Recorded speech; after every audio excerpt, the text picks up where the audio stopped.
Hey, everybody. Thank you so much for listening to the Cooligans. In the first segment of today's episode, we talk about what else are we going to talk about? We talk about the men's national team, but you know what else we talk about? We talk about Jermaine Jones doing a selfie video that helped us break the internet. That was an honor for us. Yeah. In the second segment, we talked to Matthew Doyle of Major League Soccer. He's back on the show. We had him on a couple months ago talking about Alexis was like, wouldn't it be, it might be a good thing if the U.S. misses the World Cup. And he called Alexis an idiot right on air.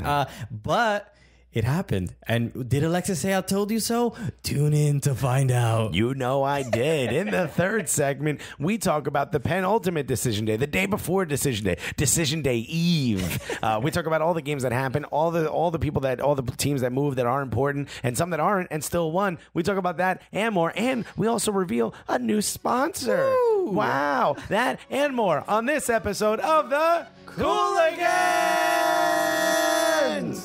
Hi, folks. This is Tommy Smith with a Y, and you're listening to the Cooligans. Yeah, baby. Hello. There he is. I didn't want to interrupt your. I didn't want to, overlap your hey baby or yeah baby. Is it yeah baby or hey baby? I think I switch it up. Yeah, you mix it up from time to time. It's one of those things like I don't know the pattern in which I shower, but as soon as I step in the shower, I know the pattern. Like I do the same thing over and over again. Mostly just working the balls. Anyway, why am I saying that right away? There was no reason to. As soon as I thought about it, I'm like, don't do it, Alexis. Well, I don't understand why your balls need work. That's really. It's a You've not been down there, buddy. It's a two-man job. We got a team. Have you ever seen them shower an elephant at a zoo? Similar. Anyway, yeah, this is a soccer podcast. It is. We swear. Soccer balls. Soccer balls. That's what we're talking about. I bring them in the shower with me. Save up time. Get the kit man in there. Is someone just like rubbing jerseys together? I'm like, so what do you do on the weekends? Welcome to the show, everybody. Welcome to the Cooligans. We are the damn Cooligans. My name is Christian Polanco. And my name is Alexis Guerreros. Yes, and we host the gulliest soccer podcast on earth. It's the funniest soccer podcast that ever existed. You know what was cool? We got a I don't know if you saw this on Instagram. We got a message, a picture from Wayne Powell. Out from Portland. Yeah, I know Wayne Powell. And he sent us he tagged us in a photo of like I think it was like a hospital or like a nursing home, and the name of the nursing home was Gully. He was like, "Yo, it's the gulliest nursing home you ever seen." Yeah, it was Cooligans to sponsor nursing homes. What would a gully nursing home be? Just a bunch of dudes in tins like, "Yo, you need to take your meds, old lady." And yeah, just get those meds out of my face. Yeah. All right, you're trying to control my brain. Yeah, get them out of here, yo. Or someone's like, "Yo, how much do you pay for these?" I got a guy. I could get some straight from Canada, yo. Sure, he just pulls out his teeth, and the inside of the teeth is just like drugs. Yeah. He's scraping it out. He's like, "Yo, I got your sciatica." Oh no, that was Molly. So either way, you won't notice. So yes, welcome to the show. This is exciting. This show is sponsored by SeatGeek. What? Crazy. Wait a minute, like another sponsor, like a sponsor, bro. But like one that asks us to actually read something later in this podcast. Wild. Oh wow, I can't wait. If you don't know what SeatGeek is, not only is it an awesome platform to buy tickets, but it's also the official ticket partner of MLS. Yeah, so that's pretty cool. And we are the official podcast of MLS. Yeah, we are. We are they're hence by association. Yeah. We are right. MLS is the gulliest, soccer league in the world. That we went full circle. And some would say it's actually a nursing home for soccer players. Wow, how did we all the way? No, but they're leaving. It's getting a lot younger. Bye, Kaka. Bye, Kaka. Bye, Pirlo. Yeah, tried by Pirlo. I should have shit on him first. Yeah. But thank you, SeatGeek, for sponsoring the show. If you use SeatGeek and go to SeatGeek.com and use the promo code Cooligans, you get $20 off your first order. $20 off. $20 off. It's a lot of money. So just go in there and buy a ticket for something. Look, you're going to hear an ad for it later, but we're letting you know now so that you cannot fast forward because you have no idea when we're going to start talking about balls again. Okay. So, go to SeatGeek. If you've never used it before, put in the word Cooligans, you get $20. Yeah, $20. It's a good decision. So and then sell that ticket yourself and keep that money. Are we allowed to say that? I feel like you're promoting scalping, which is not his point. Yeah, they go to that Seat Geek would not scalp. Seat Gully would do. Exactly. So pretty exciting. So that's exciting, but a lot has happened since last week's episode. Oh boy, so many.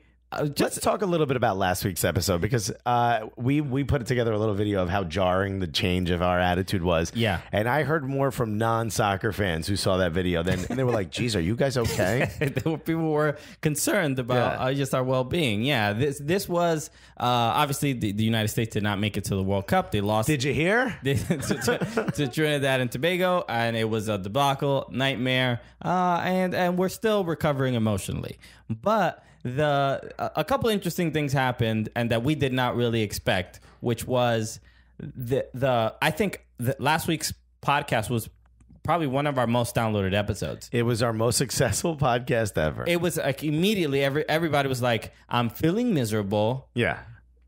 Maybe these guys will cheer me up. I need funny. Yeah. And I think that was like a real thing that we had the opportunity to offer in this space. You know, when it comes to the soccer podcast, there's a million of them. There's so many. There's not. So it's difficult to distinguish yourself amongst them.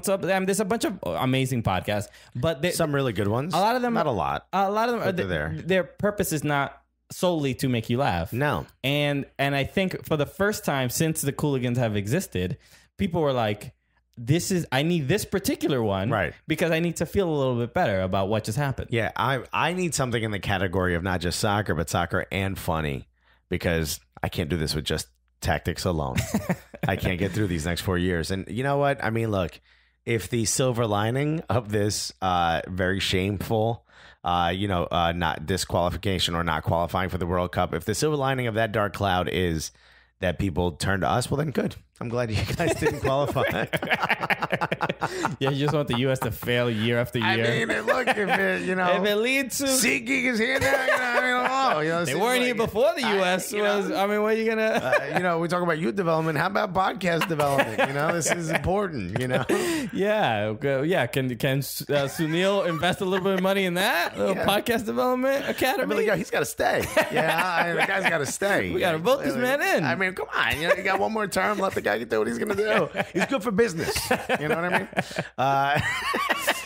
Not to make it about us, but what the hell? But yes, so it was. I think that's the thing that was just surprising, that there was a lot of just people either messaging us or either saying nice things. Some people saying some really nice messages about them just appreciating that we were around. A lot of people also got to know us because of a video we released. Yes. I mean, we didn't really... we released this video, but we released a remix, if you will.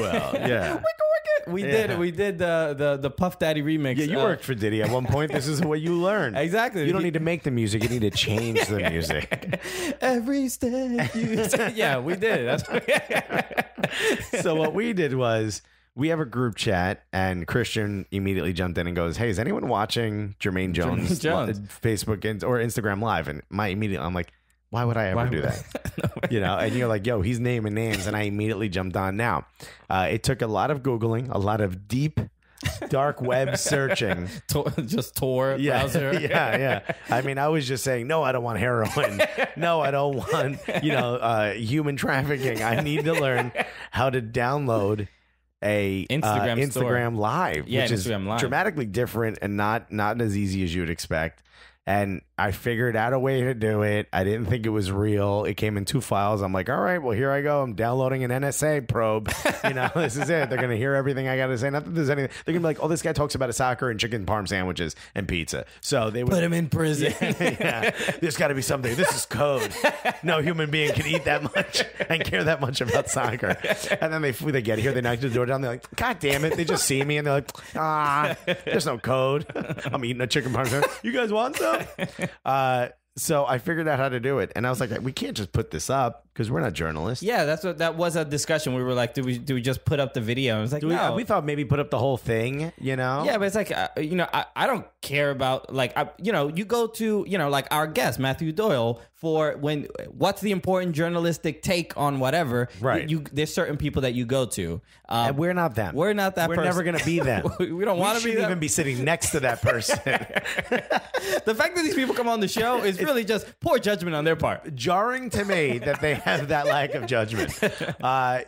So we talked about it and we were like, well, the juiciest part, besides, he had a lot of, things to say, some smart, some not so smart, but he did start naming names at the end. He started talking about Jordan Morris. And as much as we both have agreed and disagreed with some of the things he was saying, we're like, this probably should see the light of day because Instagram live videos go away in 24 hours. Yeah. So, all right, unbeknownst to him, we found a way to get it and we threw it up. And instead of putting it up on YouTube and, trying to steal all the, the views, let's just put it up on Twitter and on Instagram and see what happens. And, my phone died 7 times from all the notifications. My phone was blowing up. Yeah, it was ridiculous. Yeah, so obviously, if you haven't seen the video, it's just essentially just the clip of Jermaine Jones talking about Jordan Morris. Yeah, and next to a bunch of memes and reacting to the words that he's saying. Right. A lot of people focused on what was being said, and a couple of people tweeted at us, "Hey, really funny memes you edited in." And we worked really hard to make sure that they sort of fit the mold of what he was saying and stuff. Yeah. We're not editors. You've seen our other content, right? So it's a lot of people said that.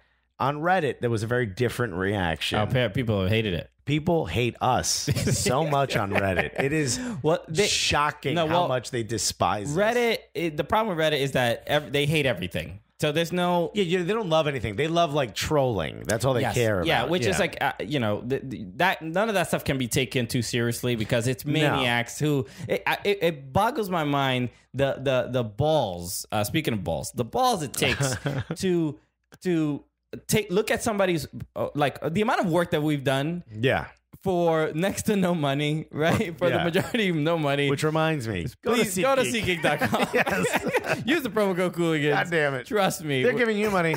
That's not money we're getting.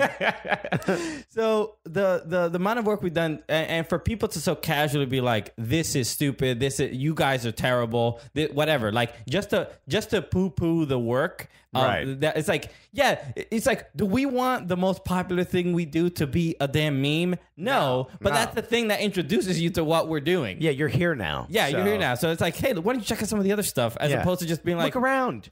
You might find something else you like. And it is so absurd, the especially the lack of comedic content there is within American soccer to be like, I hate you guys. This is stupid. It's like, well, who are you going to go to? Yeah, well, that's we're trying.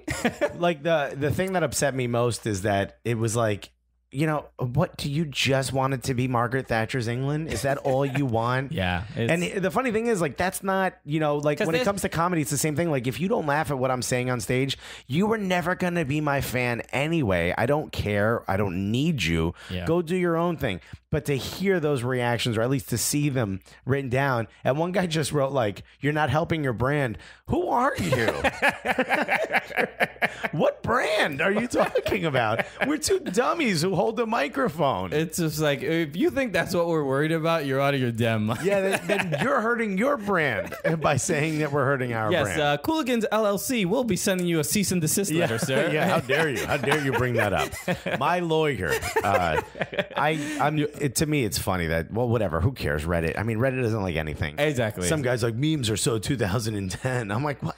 You want us to invent something new? A new form of comedy just for this Jermaine Jones video? We pumped it out in like an hour. Yeah, it's like you either laugh or you don't laugh and go on with your life. Yeah. That's it. Go talk about formations again.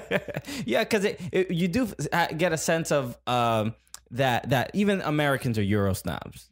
Oh, for sure. That's kind of what it felt like. It's like, what? A lot of times, I'll be honest. Since the U.S. missed out on the World Cup, it's changed my demeanor towards how I feel about soccer in general. Yeah. Where that was so traumatic, right? That going like now when there's like, I don't know, like even in that moment, I was just like, I don't care what you think. Yeah. I'm struggling right now. Right. And sir, this is not the time. I'm going to do me. I don't care about you or your approval. Okay, I am Sasha Fierce right now. Uh-oh. Right? No more of this. I watched that. I was watching those comments come in because they're tied to our email because we don't get that many on Reddit. You know, that's how people don't really give a shit about us on Reddit. That's fine. We also don't really try to do anything on Reddit. If it happens to go up there. We do have a Reddit page that somebody did, our Cooligans Reddit. Yeah. But that somebody, it's a subreddit. That somebody just posted like, hey guys, can you get this started? I really would like to see stuff on here. Oh, did they? Yeah, someone did write that. So hilarious. We gotta start doing that. We'll find a way to tie it together so that people can be mean to us on another internet site. Yeah. Oh my God, could that be possible? That would be great. But you know what's funny? Like I immediately also thought about when we posted the video because it is pretty scathing. If you didn't see it, Jermaine Jones talks about how he called Jordan Morris. Jurgen Klinsmann asked him to call Jordan Morris right around the time that he was trying to make a decision between the Werder Bremen deal and going back to Seattle Sounders.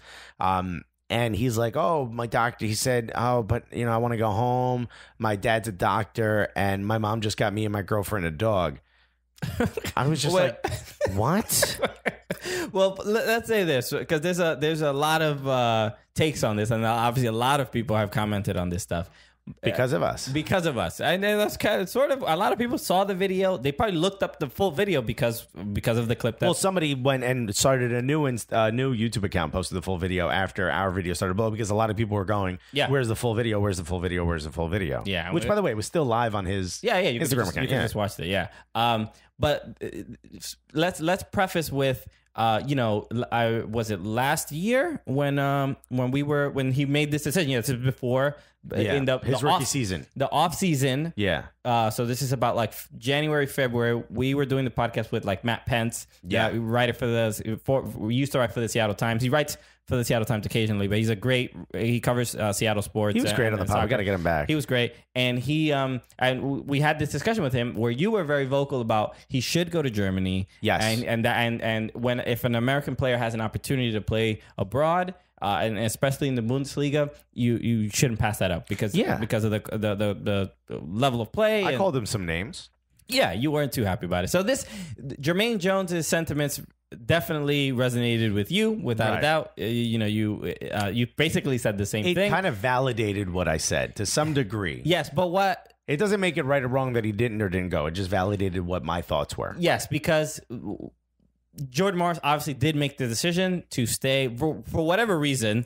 And the reason the video was funny was because of how specific the details really what are made. He could have said anything. the dog thing. And we're talking from like a comedy perspective. Jermaine Jones, that's a good bit. That's a funny bit. It's a funny bit. And the way he delivered it. Yeah, I would say that joke has legs. Yeah, baby, that's a pun. But him saying the specifics about, and he's doing the character of Jordan Morris, and he's definitely like raising his voice a little bit to make him sound like a little boy. Yeah. He's like, my dad is the team doctor, and my girlfriend and my mom just bought my girlfriend and a dog, and it's just like, and he's like, really? And so subconsciously he let out a lot of how he feels about Jordan Morris. And as a comedian, I'm like, bro, hilarious. Yeah, that's your closer. That's your closer. I could not stop laughing. It's so funny. Whether it's right or wrong. Because Jermaine Jones's opinion on what Jordan Morris does with his life should mean nothing to Jordan Morris. Exactly. But the video, was funny. The video was funny. It was just...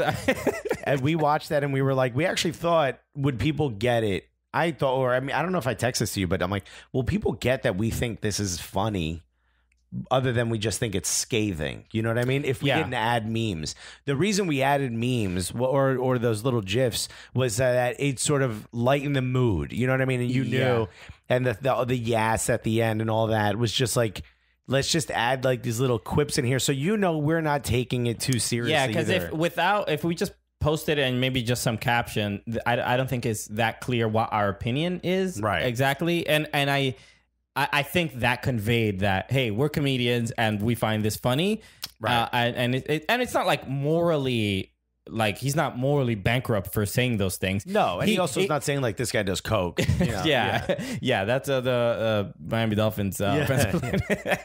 But no, the thing that was just amazing about this and just really very incredible is the fact that this is a teammate. This is a U.S. men's national team. Well, not anymore. Not anymore. Like Jordan Moore is like, I mean, Jermaine Jones is like, I'm done. But it'd be like if I'm having a conversation and I talk about private conversations I have with you. Like if I'm on Instagram Live and I talk about private conversations that we've had. Yeah. And it's You're not punched in the face when you walk in here the next day.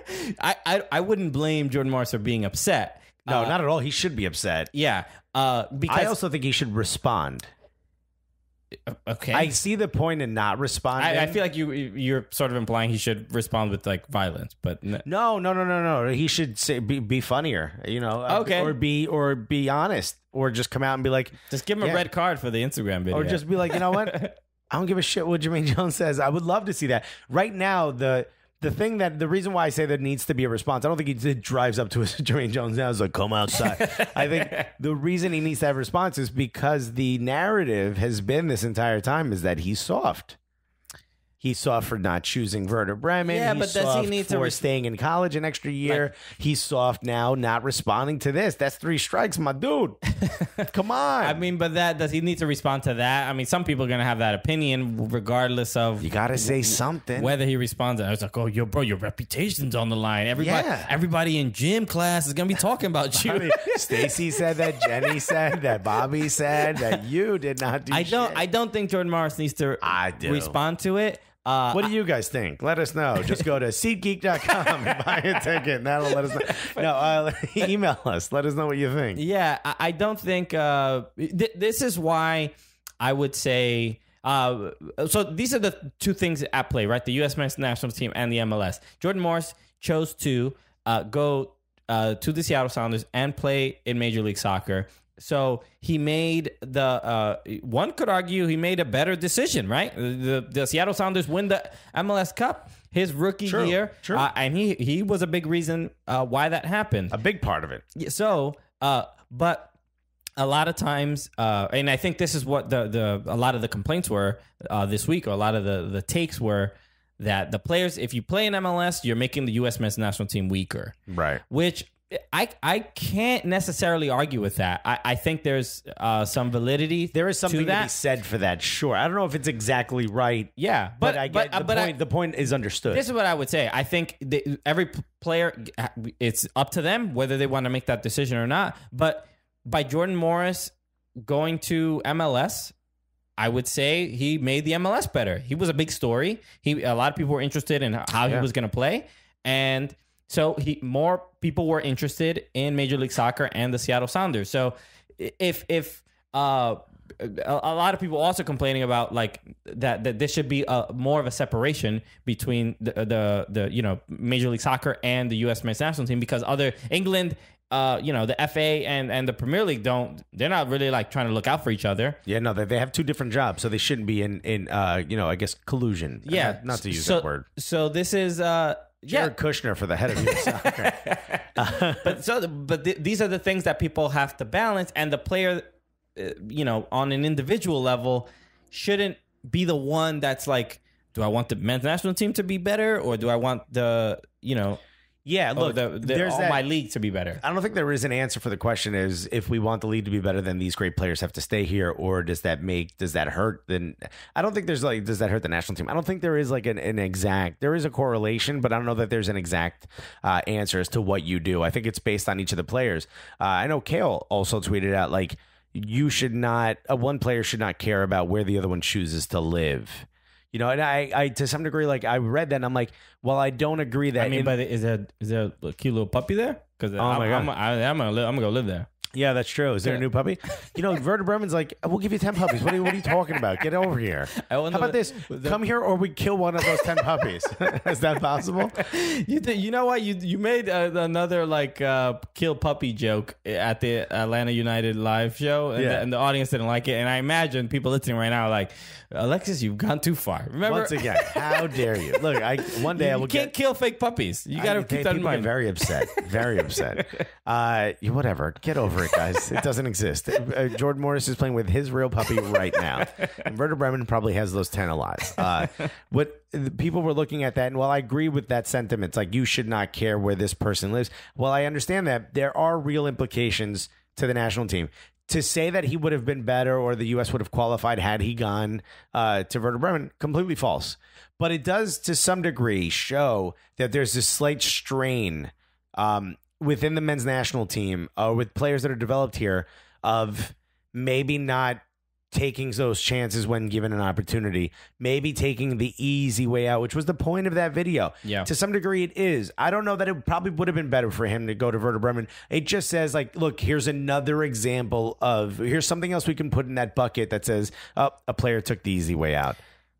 I mean, it's weird to just label, because the label of the easy way out is a little harsh, because Werder Bremen is not. They're not like some Bundesliga powerhouse which is why it's easier for it was infinitely easier for him to go to Seattle. It's infinitely easier, without a doubt. Yes, look, it's easier, but I don't want to just say it's the easy way out. You know what I mean? It's the easier way out, which is different than the easy way out. All right, well then we figured out we found our common ground here. Because the Seattle Sounders are not some just pushover club. They're a good great team, and he played well for them, and he was essential in helping them win the MLS Cup, and that's probably great for his confidence. The big issue is that he decided to go home because his dad worked for the team and his mom got him and his girl a dog. According to Jermaine someone who we probably shouldn't trust. But, according to AP News reporter Jermaine Jones. Exactly. Well, he had two sources, so he's allowed to report it.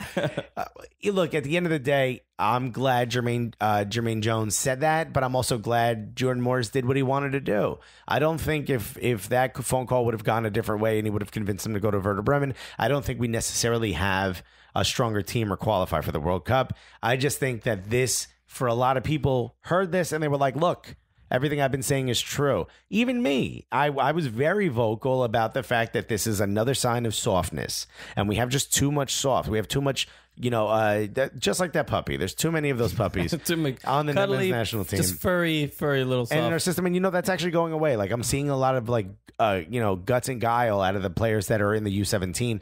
This seems to me, I think Jordan Morris and this whole situation seems to me like we've turned the corner on this type of player. It seems to me like this is over with.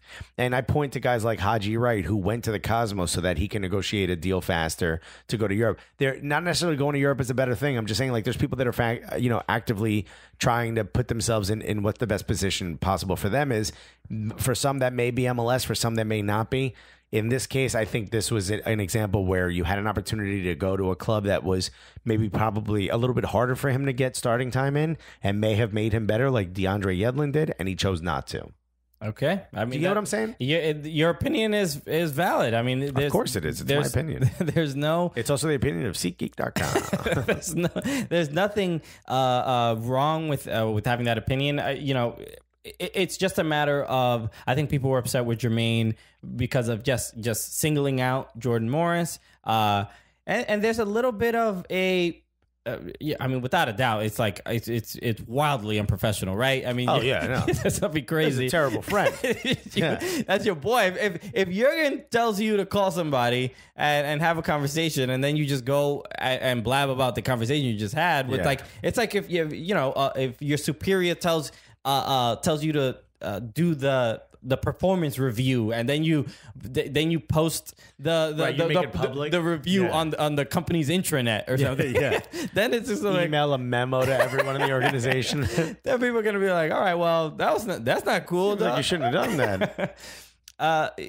It's not the most professional of things to do. And Jermaine, and if you are upset with Jermaine Jones, you have every right to be upset with Jermaine Jones. What is refreshing, at least from my perspective, is just the fact that these sentiments and these points of view exist even within the locker room, where players are even critical of each other. 100%. On what they choose to do with their lives, because they want to be on a strong team, and they want their teammate, the guy that they're passing the ball to, they want him to be as committed to winning and improving their own game as much as they do. 100%. It's one of those things too where it's like, if I'm doing everything I can, why aren't you doing everything you can? Yeah. And, it's something like any partnership, like you and I, like any partnership, you want both to be pulling an even weight. You want everyone to be working as hard as you are. And if someone else is working harder, you're like, shit, maybe I got to pick up the slack. Yeah. So I get it. Again, this is locker room stuff. This is also stuff that... It's locker room talk. Locker room talk. Jermaine Jones you got to was- grab him by the puppy.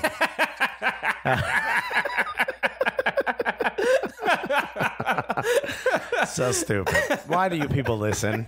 What I was saying before I triggered everyone, what I was saying was, I think this is also a sign that Jurgen Klinsmann was dividing the locker room purposefully. I think this is a sign that he had those German guys. Yeah, he brought in his crew. We know where the German guy stood. Yeah. You know what side he was on. And there's also a sign that like this type of stuff gets cleaned out by coaching.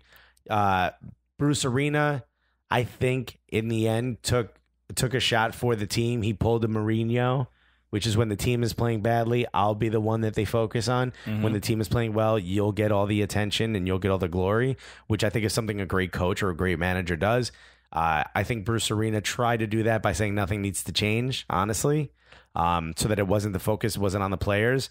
But it clearly a sign that what he did obviously didn't work. The next coach that comes in has to be someone that not only gets this whole system in check, but he may need to find a way to build this locker room back up. Maybe these players aren't going to be there and it doesn't matter, but he may need to find a way to unify this locker room because it's clearly splintered now, just like it was when players were coming out and complaining about Jurgen Klinsmann. It was all the American players. We're starting to see all these signs that, some of those rumors were true. Yeah, I guess obviously the missing out on the World Cup, there's an airing out of dirty laundry. We're starting to get to see like what was going on in the locker room, and just it's just, missing out on the World Cup has sort of changed my perspective on the players themselves. And in what way? Where the U.S. men's national team does more than just like play soccer, right? They're representative of the country, of the sport, and the sport within the country, right? 100%. Every time they go out and play in a World Cup, they're actively telling the other country like, hey, we're better than the last time we were here, and, right. and soccer in America is growing every day. Yeah, every 90 minutes adjusts the perception of America as a soccer country. So we and I know I did this, where I would see the U.S. men's national team, and I would put them on this pedestal of like, not only are you just incredible athletes, but you're also ambassadors for the game, and again, even within the country. So there's a larger responsibility than just what you do on the field. Yep. So I think because of that, we gave them a lot of leeway. We were like, well, the U.S. is a gritty team, heart, and all this stuff, and find a way to win, and all these things. But I think, especially this generation of players, which were the guys that had been around for about 3 World Cup cycles. Yeah, I think it kind of just got to their head, and there is an arrogance, and this is what I think they lost, right? Where they went into Trinidad being like, we're gonna win. There's no way we're gonna lose this game. Yeah, I mean, so did all the fans, though. I mean, of course, you saw our video. But it bleeds into even the fans, where we couldn't even fathom that they would lose that game. No. So once we beat Panama, if we feel that way, there's no way that they 10 times more they feel that way. Right. So I think it changed my perception on the I don't see them as like these heroes anymore of the game and as much as in the past how I saw them as sort of ambassadors and they were representative of the sport. Yeah. I think that is not conducive to like a strong team, because when you start thinking of the prior World Cup cycles and some of the I don't really like the rhetoric of like Jermaine Jones being like these kids, and back in my day Alexi Lalas sort of did that, and like these are spoiled. I don't really like that because I don't think that's accurate. Right.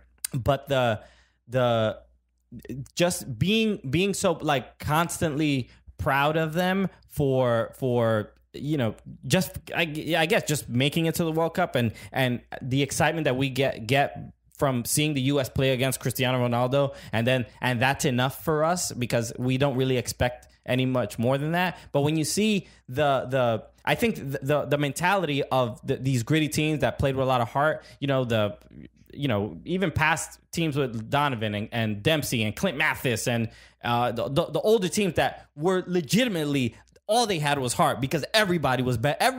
At every position, every single player was better than them. Yeah. So they had nothing else. But the quality of American soccer did grow, and the players did gain technical ability, and some were playing in Europe and in other countries.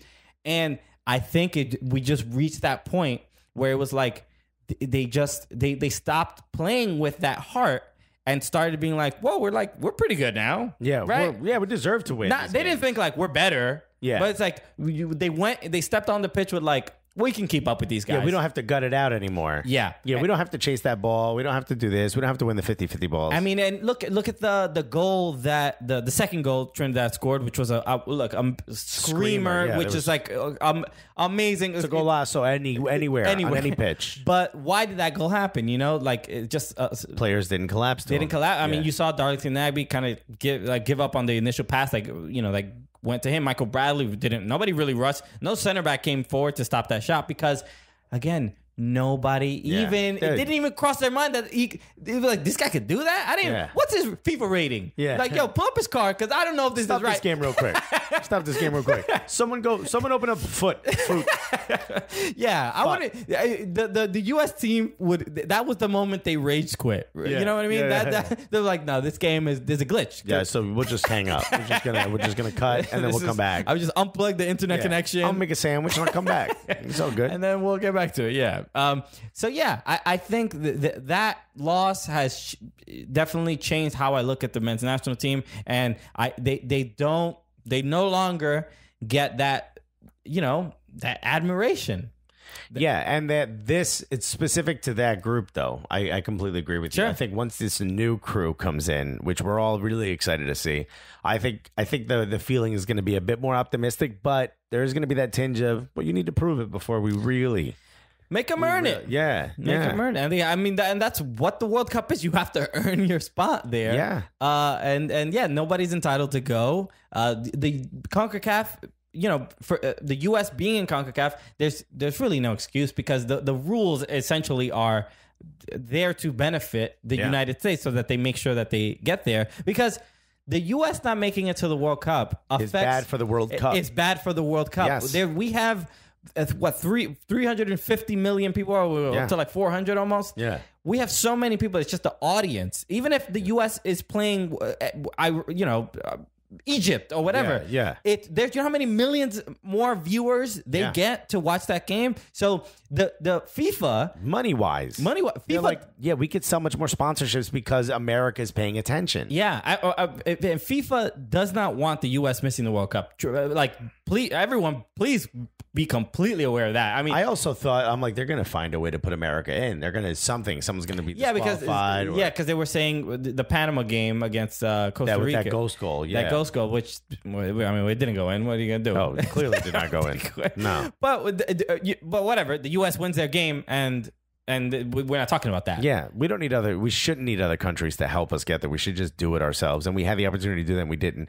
But yeah, I honestly thought, I'm like, oh, come on, Infantino was going to be like, I got this. Don't worry about it. Pack your bags, you're going to Russia. Yeah. I look, and also what I'm kind of glad is that this happened now, because if we were to have snuck in, I wanted America to make the World Cup. I don't want anyone to get the wrong idea. But now that we're here and I'm seeing all these conversations being had about changes that need to be made and what needs to be adjusted, I'm kind of, to part of me, it's like, all right, look, it's a little bit of spring cleaning here, Sure. We get a chance to really look at what's happening. Maybe Sunil Gulati stays, maybe he doesn't. I think his time is clearly up. Business wise, great. Yeah, look, we have $100 million in surplus. Cool. All right. Yeah, look, you did a good job there. Footballing wise, we are stronger than we were back then, but we are clearly not where we need to be if we're missing a World Cup. But I look at that and I say, this is an opportunity for us to really, hopefully, we take this opportunity and we look at the silver lining and say, look, why don't we take a step back and see what have we done that's worked? What have we done that's not? And fix the things that are not working. This does not mean, there's a lot of people on the internet, especially on Reddit. They're like, oh, okay, we didn't make the World Cup, so tomorrow we get promotion relegation. We're good now. That's not the way it works. And there's a lot of countries with promotion and relegation that did not make the World Cup, Chile being one of them. Okay. So that's not necessarily a quick fix. But there are things that the reason why people want promotion relegation is for a lot of other things. Some of those other things are really important and need to be implemented right away, or at least within these next few years, because what you'll find out is the changes we make today have an effect in a cycle or two. We need to start making those changes now so that when it gets to, Qatar, or when it gets to our World Cup 2026, which I know isn't guaranteed, but looks like it's going to happen. When it gets to that, we should be much stronger. The second time we hosted a World Cup about 30 years later, we should be able to walk in there and be a much stronger team than we were in 1994. So hopefully those changes are made. Whatever, look, we're here now, okay? Mm-hmm. What are you going to do? The house you lived in burnt down. What are you going to do? Go back in there and try to live in there? No. Right? Speak on it, sis. Come on, yo. Well, you know what? I think the saddest thing about all this, I don't know if it's pretty sad, but it's a little weird. The Gulati negativity, which is totally rational, but apparently he's like been getting like legit like death threats and like weird stuff like that, and it's like, well, all right, you're taking it. That's a step too far. Take it. Turn it down a little bit. Reddit, calm down. Calm down, Reddit. Yeah. He's after all the president, whatever he is, the head of the president. I think he's the president of the USSF. Yeah. Voluntary position, non-paid position. It's a voluntary position. He makes no money doing it. I mean, yeah, you say it's no money, but it's like, deals, cut, and he's like, look, like those little skim. Let me just get a little off the top of that. Like, my I'm apartment door shows up all of a sudden, a bag full of money. I mean, it is what it is. But no, clearly, look, it's not a paid position. It's a voluntary position, which is why a lot of people don't want it. I've spoken to some people who I think could be the president, and they say they don't want it because it's unpaid. Who are you talking to? That could possibly no, seriously, I legit was. I honestly think the guy at the Delhi. Let me look through the contacts in your phone. I don't believe it. No, for real. I honestly, I was, and everyone was like, no. Or the two people I spoke to were like, no, it's not paid. I don't want to do it. So. This guy's an economics professor at Columbia. Don't death threat. That's not what we need. But let him know you're unhappy. Let him know he does not belong. Stop having this other job. Stop volunteering. Or stop.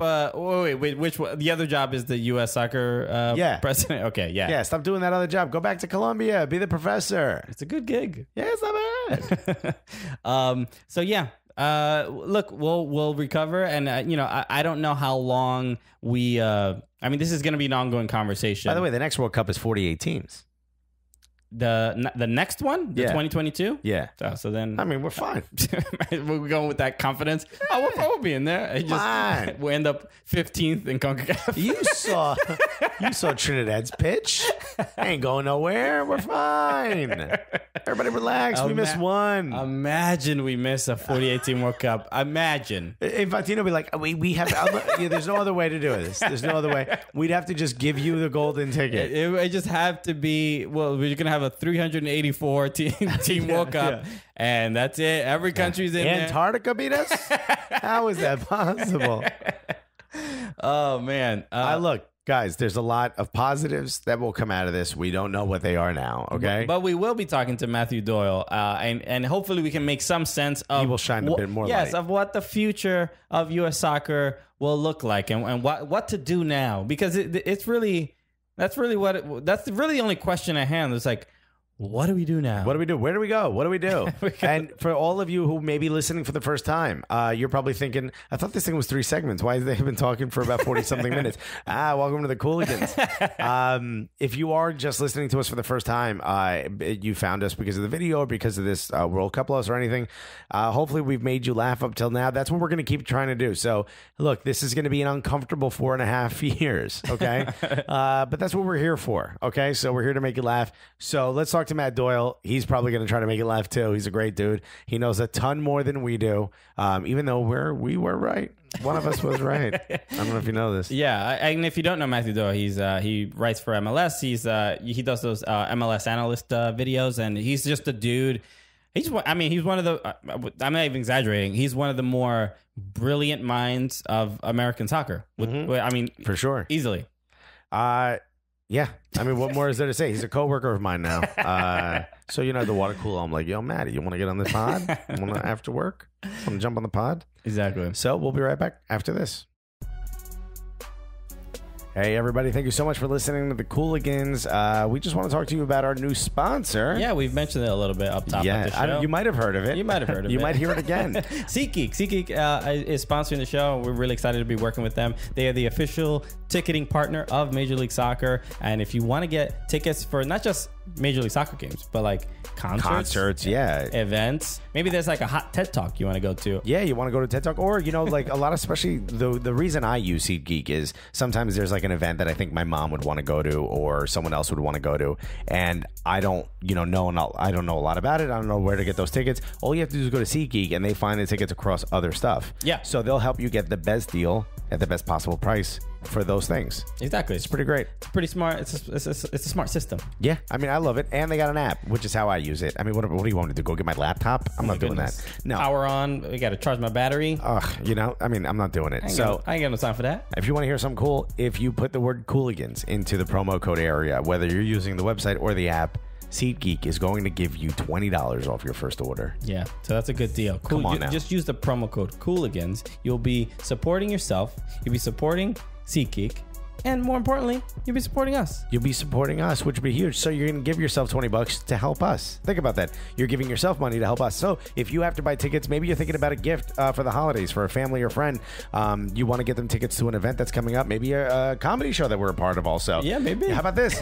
You just saved yourself $20 and you helped us out. Also, the MLS is going into playoff season. So, sometimes some of those tickets are tough to get because, Not for SeatGeek, they ain't. Not for SeatGeek. So go to SeatGeek.com, use the promo code Cooligans, and we'll see you at a playoff game. Yeah, that's right. So go to SeatGeek, get yourself $20 off a purchase. Purchase MLS if you want. Purchase something else. Get yourself $20 off because you use Cooligans.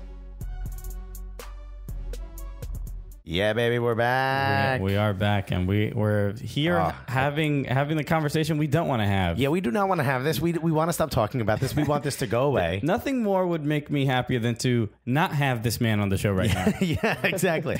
Having this person on the show has ruined the next 4 years.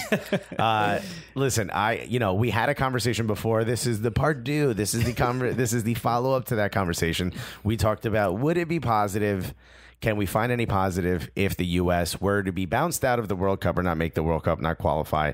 And this guy basically said, everyone who thinks that is an idiot, we agreed. And unfortunately, we are here now. So unless you're driving, put your hands together for one of my favorite people in the world and now a coworker of mine. Ooh, look at that. Ladies and gentlemen, Matthew Doyle. Matty, what's up, man? It's good to be back, guys. Oh, wait, no. It freaking sucks. Yeah, we don't want you here either, man.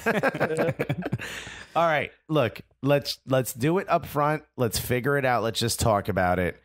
We're here now. There's been a lot of conversation. We're here now so that Alexis can say, I told you so. No, say it. I mean, first of all, I kind of... Look, you know what's funny? Even though I wasn't right, I kind of have to be right now because the whole point was... this will be a positive. It has to be a positive now. We cannot take any steps further back. Okay, we're not going to point blame. We're not going to say that so and so. We're not going to say who it is.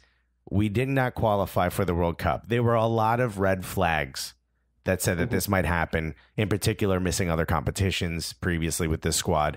Here we are now. What should the American fan hold on to? What is that branch on the side of the cliff that we can hold on to right now? Is there anything? There is.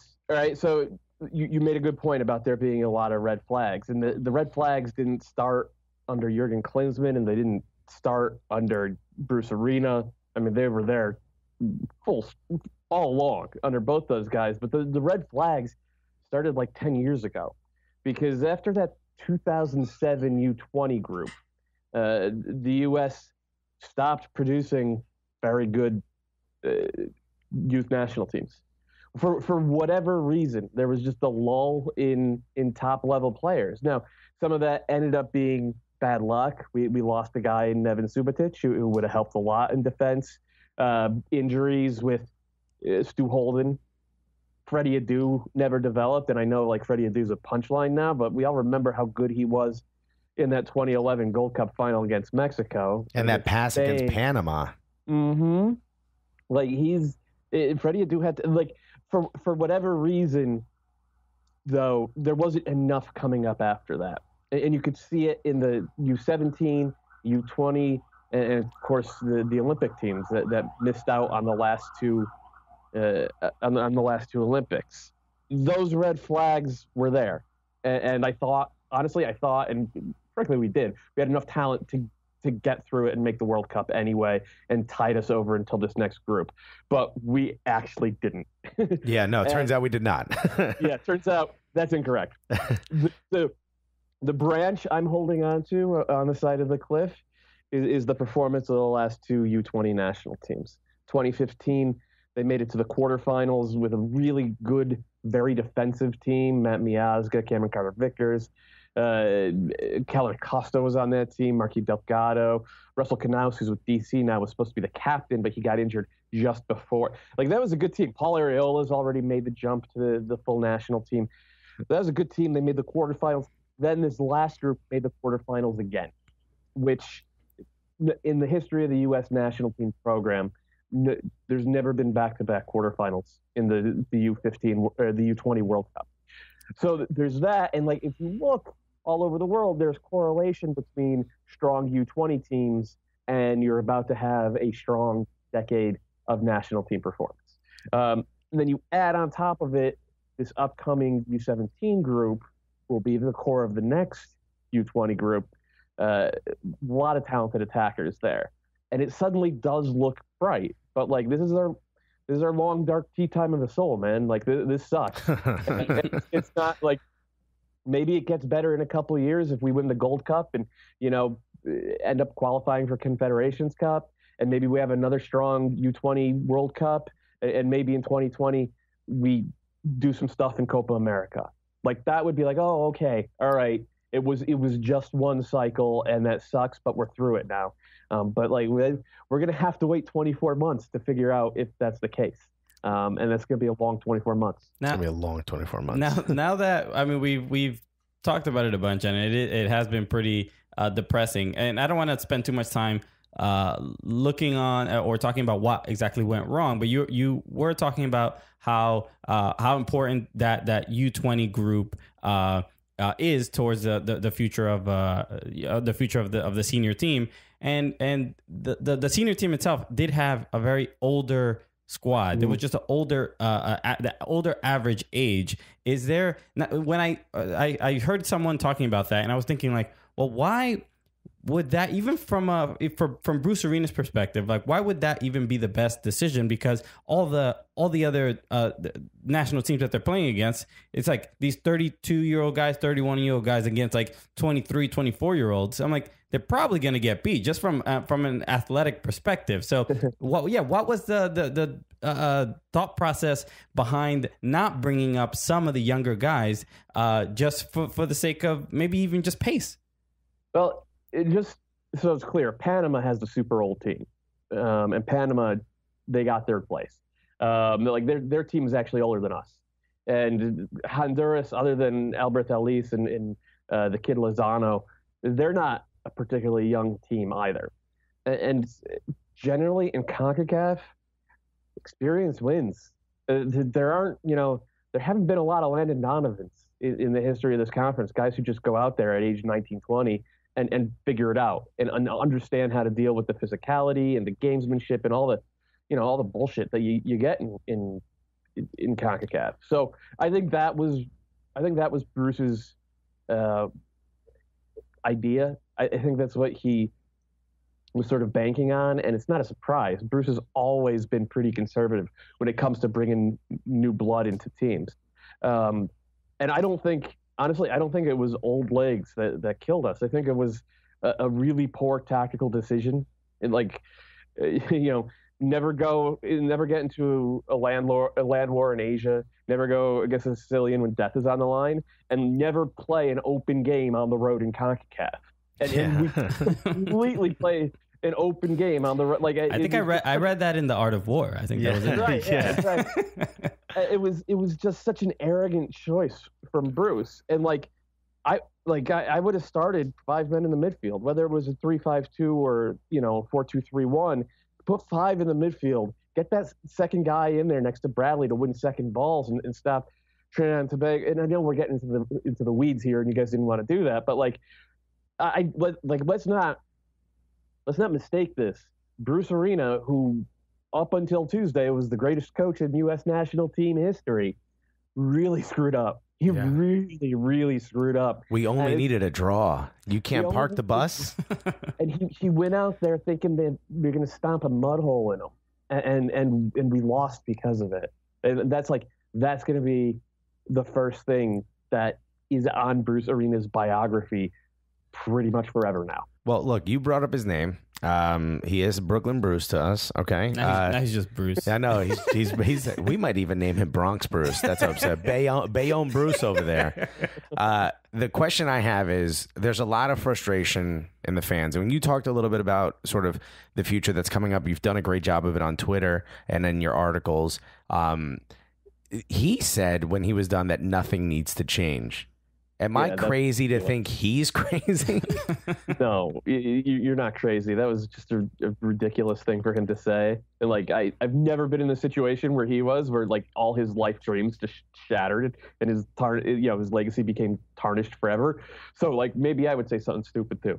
Yeah. But obviously things need to change, and it starts with better scouting and better coaching at every level. Yeah, it reminded me when my doctor told me my blood pressure was high. I was like, okay, I'll take the locks off the bagels. And she's like, you need to sit down. We're going to have to do just a tad more. Nothing needs to change. Nothing needs to change. Yeah. You could, that is one of the causes. Maybe you have a little too much sodium in your diet. You are a New Yorker. But there's a lot of other stuff that's going on. And right. I do think, coaching is a big part of it. And part of the reason I'm so stoked about this U17 team, and usually I try not to pay too much attention to the U17s because they are just children, but James Sands is playing for Patrick Vieira. Carlton and Goslin are playing for Tata Martino. Gloucester is playing for Jesse Marsh. These guys are really good coaches. Really, really, really good coaches. And there haven't been a lot of really, really, really good coaches in MLS and in youth soccer in the U.S. over the years. And I think that's starting to slowly change. But if you want to do the teach a man to fish thing, we need better coaching at all levels. If you get that, success follows. Is that the one change you think, if you were granted one change for the American system, would that be it? Would you say better coaching at a lower level? It's tough because more free to play academies would also be good, right? Just better scouting and identification. We have some real problems identifying kids in certain environments, whether they're too rural or too urban or too ethnic. Can't we just go buy other people's scouts?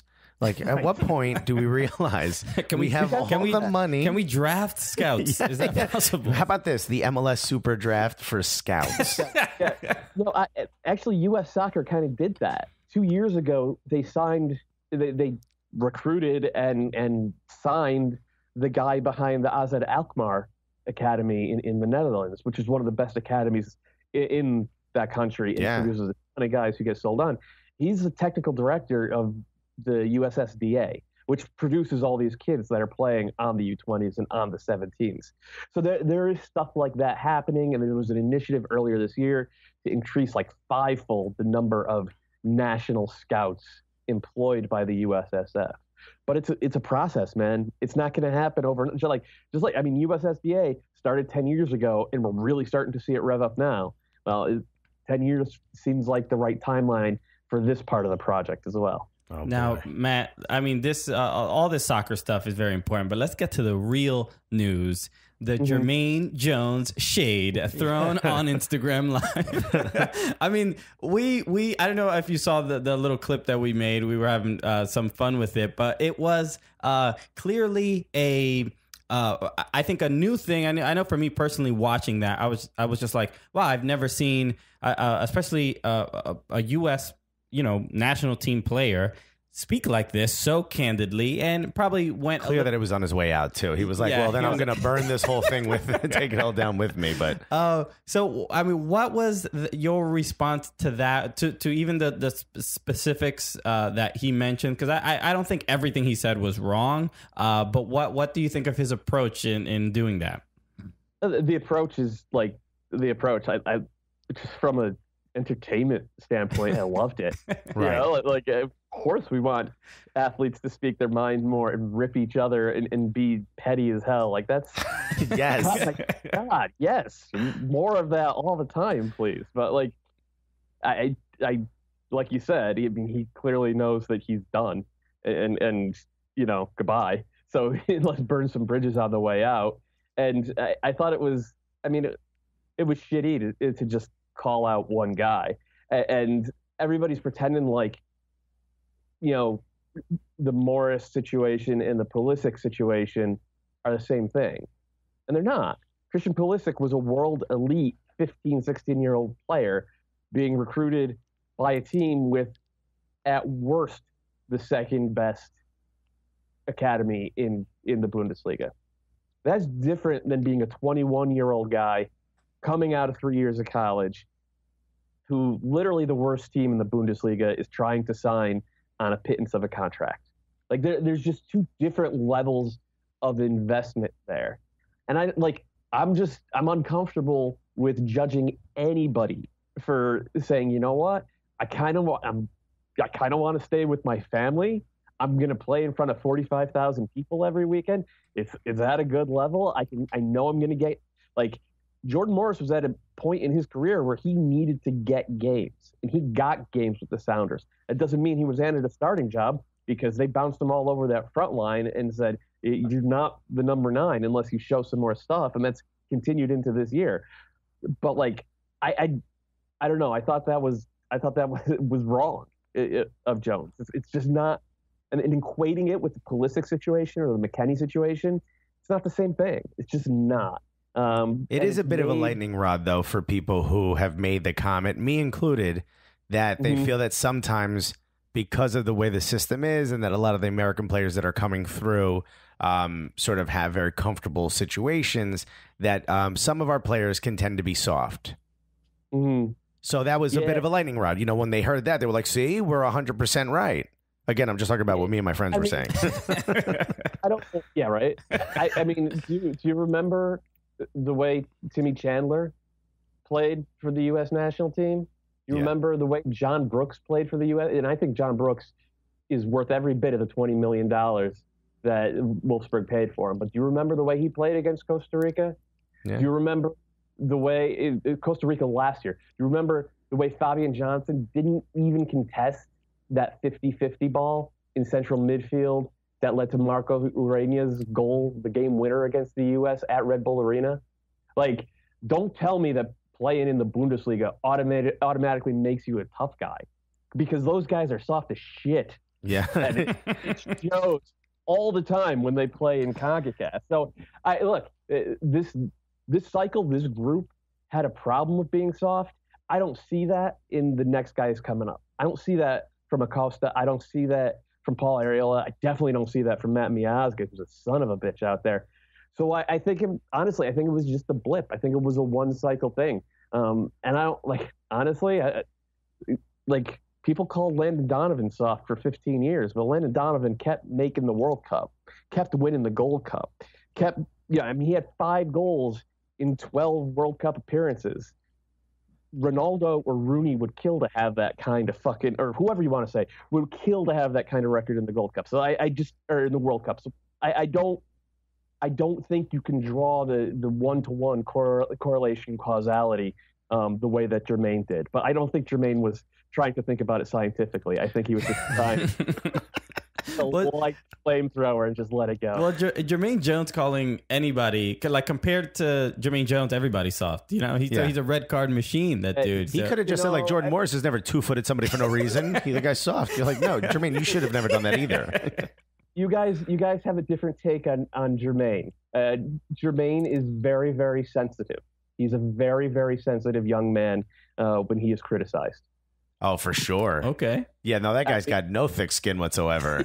He has the thinnest skin of any athlete I have ever spoken with or been spoken to by. Wow. So I will ever.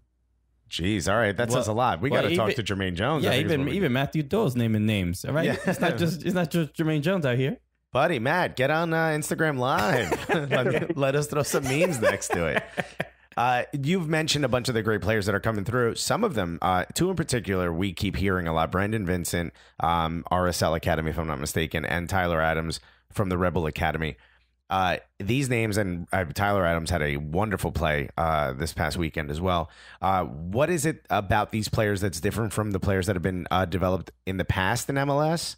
And are these part of, and Carlton as well? Andrew Carlton is in the MLS Academy as well. I guess, it's first year, but I guess the same he was developed in America. Are these the guys that are going to carry us in the future? Well, Vincent, just to correct, Vincent was a draft pick out of Stanford, and he plays for Chicago now. Chicago. He's a left back, and he came the very traditional route. He was a star player as a youth, and went to a good college and played there. I think he did his whole 4 years there and was a top 3 draft pick. He struggled last year, but he's been very, very good this year getting forward. I don't think he's a program changing talent, but he's a nice, good left back, and we never have enough of those. Adams, maybe Carlton, a kid like Jonathan Gonzalez, who's starting from Monterrey down in Mexico. Hopefully McKenny, definitely Pulisic. These guys have the look of more program-changing talents. And with Adams in particular, it's his recognition on both sides of the ball. Now he has the other stuff, too. I mean, he had a through ball against Vancouver 2 weekends ago now on a goal for Bradley Ray Phillips. I mean, go look up that highlight if you can find it. It was spectacular. But his awareness is 360 degrees and is nonstop. There's the difference between leagues like MLS and leagues like the top 5 in the world is that you get a moment to think about things in MLS far too often. In the Bundesliga, in the EPL, in La Liga, in Serie A, in Liga 1, you don't get that. You just don't. Adams plays like a player from one of those leagues. Pulisic obviously does. I think Carlton shows it as well. Even though he is still too young to really say, and McKenny obviously does, and Jonathan Gonzalez does. He's an Ozzie Alonso clone. So it's that awareness, it's that ability to never switch off, to win the game in transition.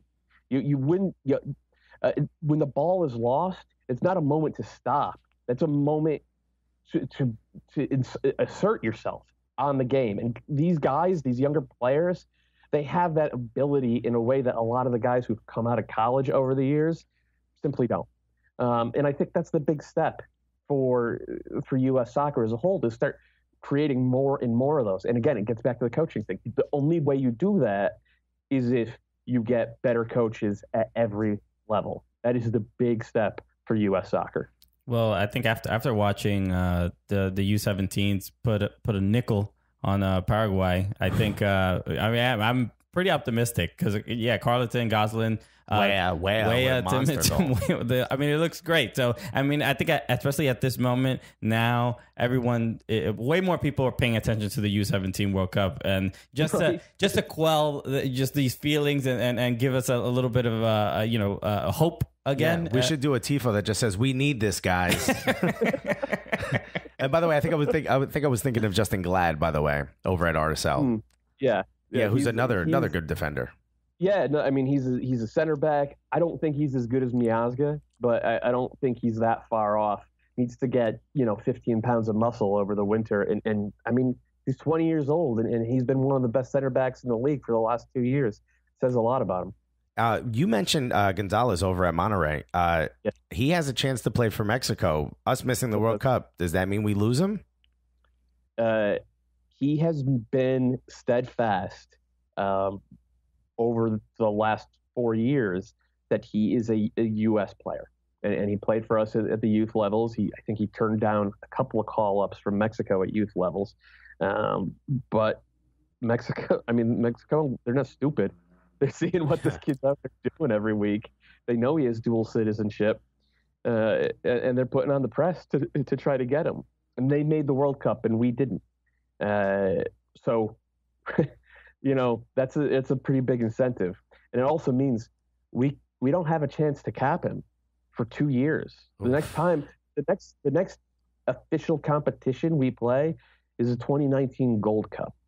So, whatever your thoughts are on Jonathan Gonzalez, prepare to have him for a good long while, because chances are he's going to be up in the air for the until middle of 2019. I have an idea. How about a bullshit competition like the Cooligans Cup? How do we get to FIFA? There is a strong argument for like the U.S. and Chile and Netherlands and Ghana to have the World Cup NIT next summer.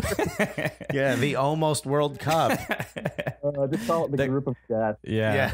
The Casi World Cup. It should be the group of dead. Yeah.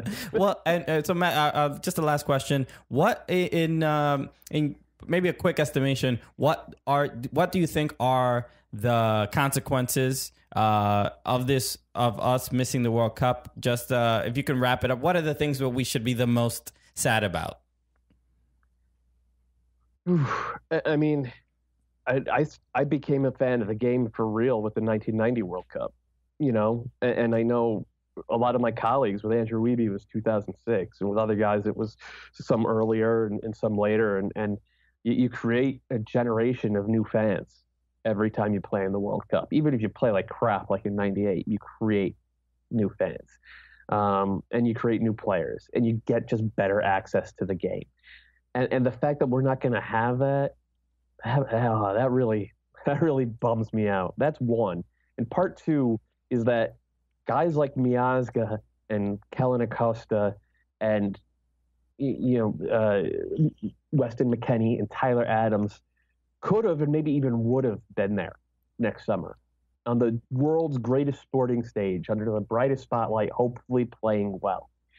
And these are guys who were developed the right way. They're local guys who played up their local academies and for free, right? They didn't have to pay money to play soccer.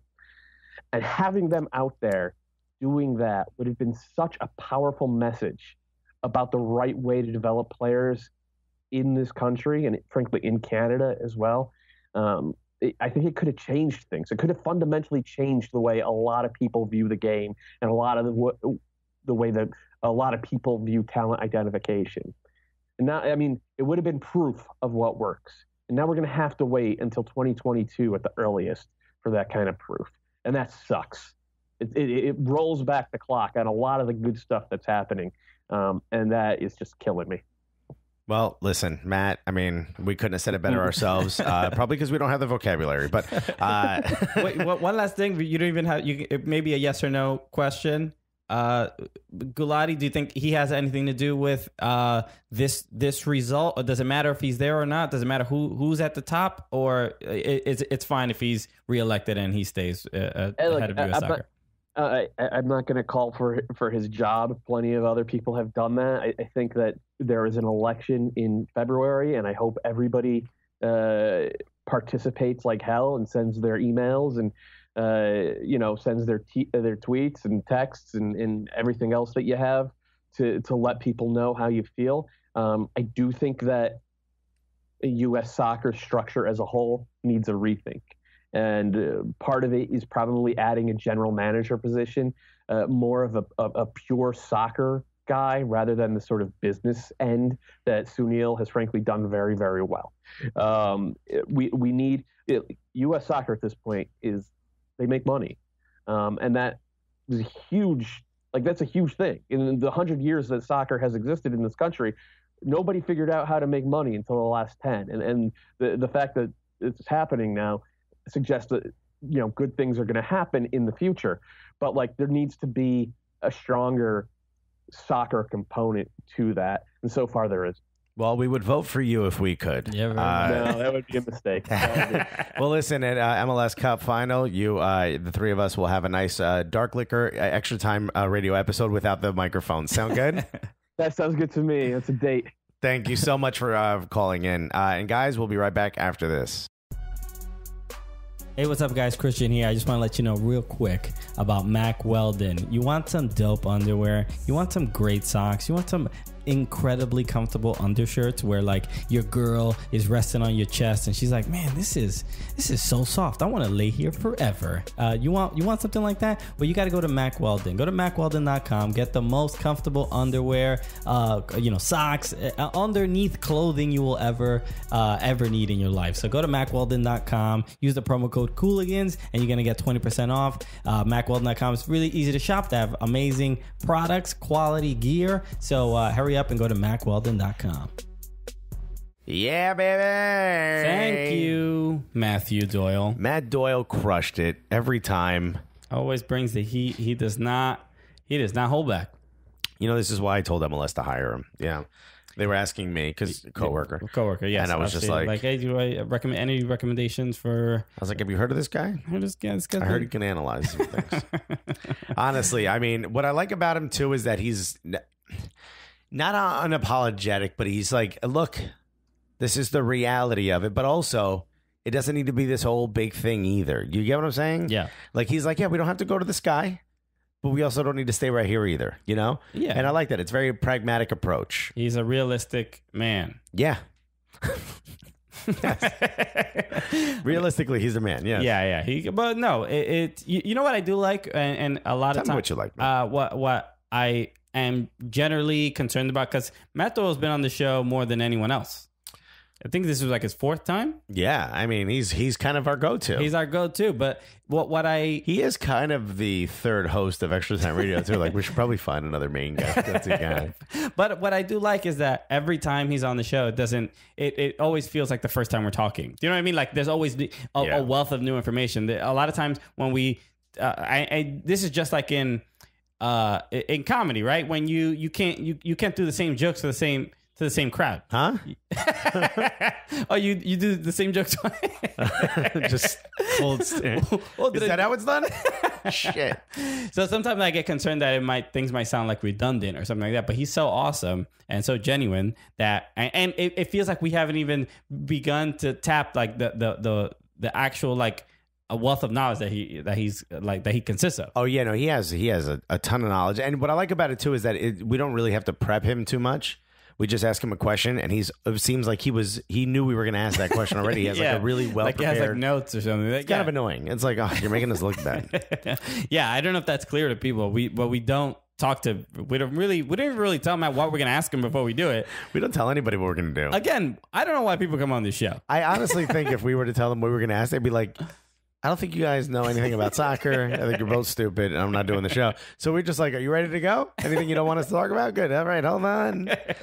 But yeah, I mean, we absolutely thank you for coming on and talking to us, and hopefully some of the American, soccer fans out there are a little bit more calm after these two last segments. Yeah, you know what I mean? Yeah, hopefully you've gotten the emotional comedian's perspective, and then you got the MLS analysts to give you their take. Right, both geniuses in their own right. Exactly. Both takes. Yes, equal footing in when it comes to American 100%. Soccer, and we both have done the same amount of work in this business. We both get a seat at the table. Yeah, okay? We don't want the head of the table. No. Look, okay, we're modest men. That's it. We just want a seat. So, get your best of bread. There's clearly bread in this boardroom. This is a boardroom. I thought it was a dinner. I don't know what we were doing here. So it's just bread. Why is there bread in this boardroom? I brought it because somebody passed it to me. I left it over there. Speaking of that, like it reminds me, you know how there's in certain offices when you work with, there's certain people that are the people who bring like desserts or bread. Yeah. They just always do that. Right. And honestly, this is my honest belief. I think if you are that person, you will never be fired from your job. No one loves the person more than the person who lives near the bakery that gets that one thing everybody loves. Oh yeah, they're like, we can't fire me. You want to drive over there? I don't want to go over there. The guy brings the cookies or whatever, like any sweets and bread. That person is always like they'll receive tenure at whatever job they are at. I'll even go one step further. The person doing that, I think, knows that. They without a doubt. Come on, of course they do. Look, if you guys need any like work, you need some job advice. Be that person. Yeah, your review coming up at the end of this year. You think you're going to get fired, buddy? Start bringing them donuts, but don't come in there with no Dunkin' Donuts. Don't be that guy. You got to go get like the little mom and pop shop. Yeah, you got to go a little bit out of your way, but be like, oh, I just does anyone else live near there? No, okay. Yeah, took a couple extra Subway stops. So yeah, if we were on the FIFA committee, we would never lose the job. No, we'd be like, we brought the cocaine. Maybe that's why Sepp Blatter was there for so long. Yeah, he kept bringing desserts. He was the plug. He was the plug. They were like, we got to fire him. But have you tried those Linzer tarts?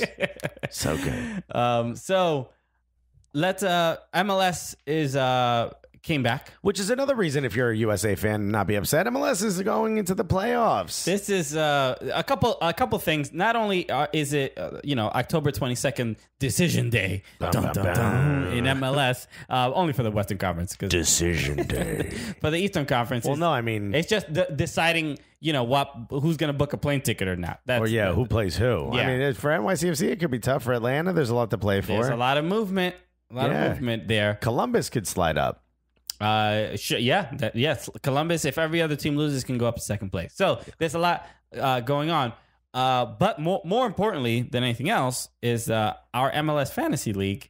Its final day is October 22nd. Yeah. And I don't know if you guys remember, but the winner, first place, gets $100 cash money millionaires, and they receive a scarf of the MLS team of their choice from Roughneck Scarves. Yeah, baby. And they also receive clothing from On the Valley Apparel. It's going to be nice win. Yeah, and second place gets a scarf, and third place gets On the Valley Apparel gear. So there's a lot at stake. More than just. What are the standings? Do we know? Is there one person running away with it? The person I'll look up their name, but I know the person in first place is only up by maybe 30, 40 points. So anything can happen. Anything can kind of happen. For the Cooligans League. Yeah. Decision day.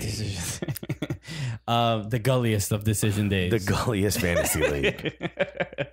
So let's see who's in first. We have 108 people taking part of it, which is kind of cool. No, it's more than 108. I'm in 108th place. Oh, you're in 100. Oh boy. Yeah. Well, let's not look at mine because I stopped playing a long time ago. In first place is Todd Modisette. Todd Modisette, and he's up. So he's up by more than 40 points. It's a little less than 100. Yeah, it's way less than it's about. It's like 50 points. Yeah, it's about 50 points. Yeah. Why are we just doing math? But on this podcast. But yeah, so Cigar Chowdhury, the top is in second. Yes, he's the team. But third place is only 2 points away, 3 points away from him. So anybody could win this thing. Yeah, and fourth place is Zach Sanchez, 30 points back from third place. So there's a lot going on. There's a lot going on here. Yeah, even Andy Winner. Andy Winner's on here. Yeah, he's in 9th place in top 10. Yeah, and look, it's interesting because the people who run MLS Fantasy are getting beat by the. What does that tell you? Oh boy, Chowdhury out here just running game on people. So I know some people listening probably didn't know or weren't listening to the show that we had an MLS Fantasy League. We do. Still time to sign up. I don't think you're gonna win. You might have a tough time. Yeah. I mean, what a miraculous comeback! No one saw this one coming. He went from how did he get these 3,500 points in one round? Yeah, there's a lot. So so we do this MLS Fantasy. This was the second year we did it, but this is the first time we did it with big prizes. And I would like everyone to remember that I won it last year. I won it the first year. The first year that we did. 2 years ago. No, that was last year. Last season. Last season. Yeah. Last season, I won it on the final play of the final game of the regular season. Yeah, the final kick from David Villa. David Villa scored a goal in the absolute last thing that happened in the regular season, which put me over Mathieu Tremblay. And he was nice enough to post a photo of me on his classroom wall. He's a teacher in Montreal. Teacher, that's right. And he put there's like a wall of like successful people or something, or like famous people to remember, like idols to look up to. And I ended up on there. If they only knew. Yeah, they were like, who's that fat guy with a really nice headshot? Yeah, some of the kids were like, "Oh, I want to be fat like that back when I grow up." Well, you've got poutine out there, kids. You have more than enough opportunity to do so. You inspired the youths. Yeah, the Utes. So yeah, really fun time. So congratulations to everyone who's playing, and good luck to the top 4 who look like they really have a shot at this. That's right. So the next season we're going to be doing this as well, and maybe there'll be more money, more sponsors. Yeah, we're going to try to get it sponsored by somebody as opposed to just us putting $100 of our own money down. That seems to be a dumb thing to do.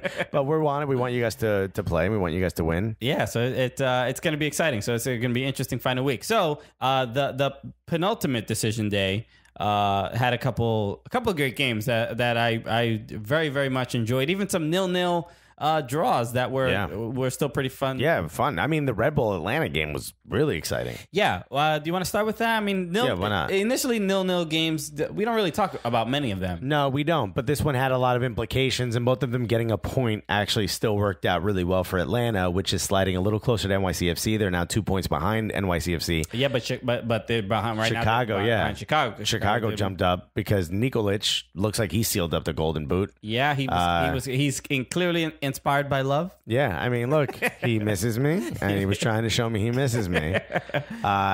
So he did after one of the goals. He did make a pizza sign. Yeah. He held up the slice. Or I guess it's like that actually. But the thing about that is that he went a long period of time without really scoring. So was he going to keep the Golden Boot sort of momentum going? He sputtered a bit, but it looks like he's won it. But to talk about Atlanta Red Bull, which is what we were talking about beforehand, because you know how much we love to stay on topic on this podcast, is I saw so many things to be excited about if you are a fan of both teams.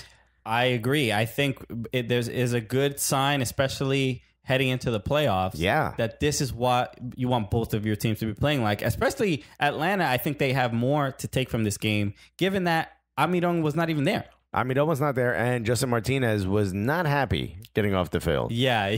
Oh boy. What do you think about that? Because if you don't know, if the fans don't know, if they didn't get a chance, you could see the highlights of it, but he gets subbed off in, I believe, the 77th minute, and he just starts ripping the tape that holds his shin guards on and his shin guards off and throwing them around. His shin guards are customized. They have photos of his children on there, or his child. I don't know how many kids he has, but there's kids' photos. Might not even be his kids. He might have found them in the store. But nonetheless. It's like when you get a frame and there's a photo already in there. That's not your family. Yeah, this is your family now. Shingard, this is who you are now.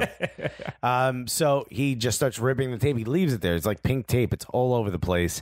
And he pouted. And then he gets on and he kicks something when he gets to the seats.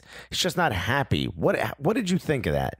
I mean, it's not the first time we've seen stuff like that. Yeah, obviously, a lot of, especially in a game, the games that you think you can win, and that you think that you can make a difference in, you don't want to leave the game because if right.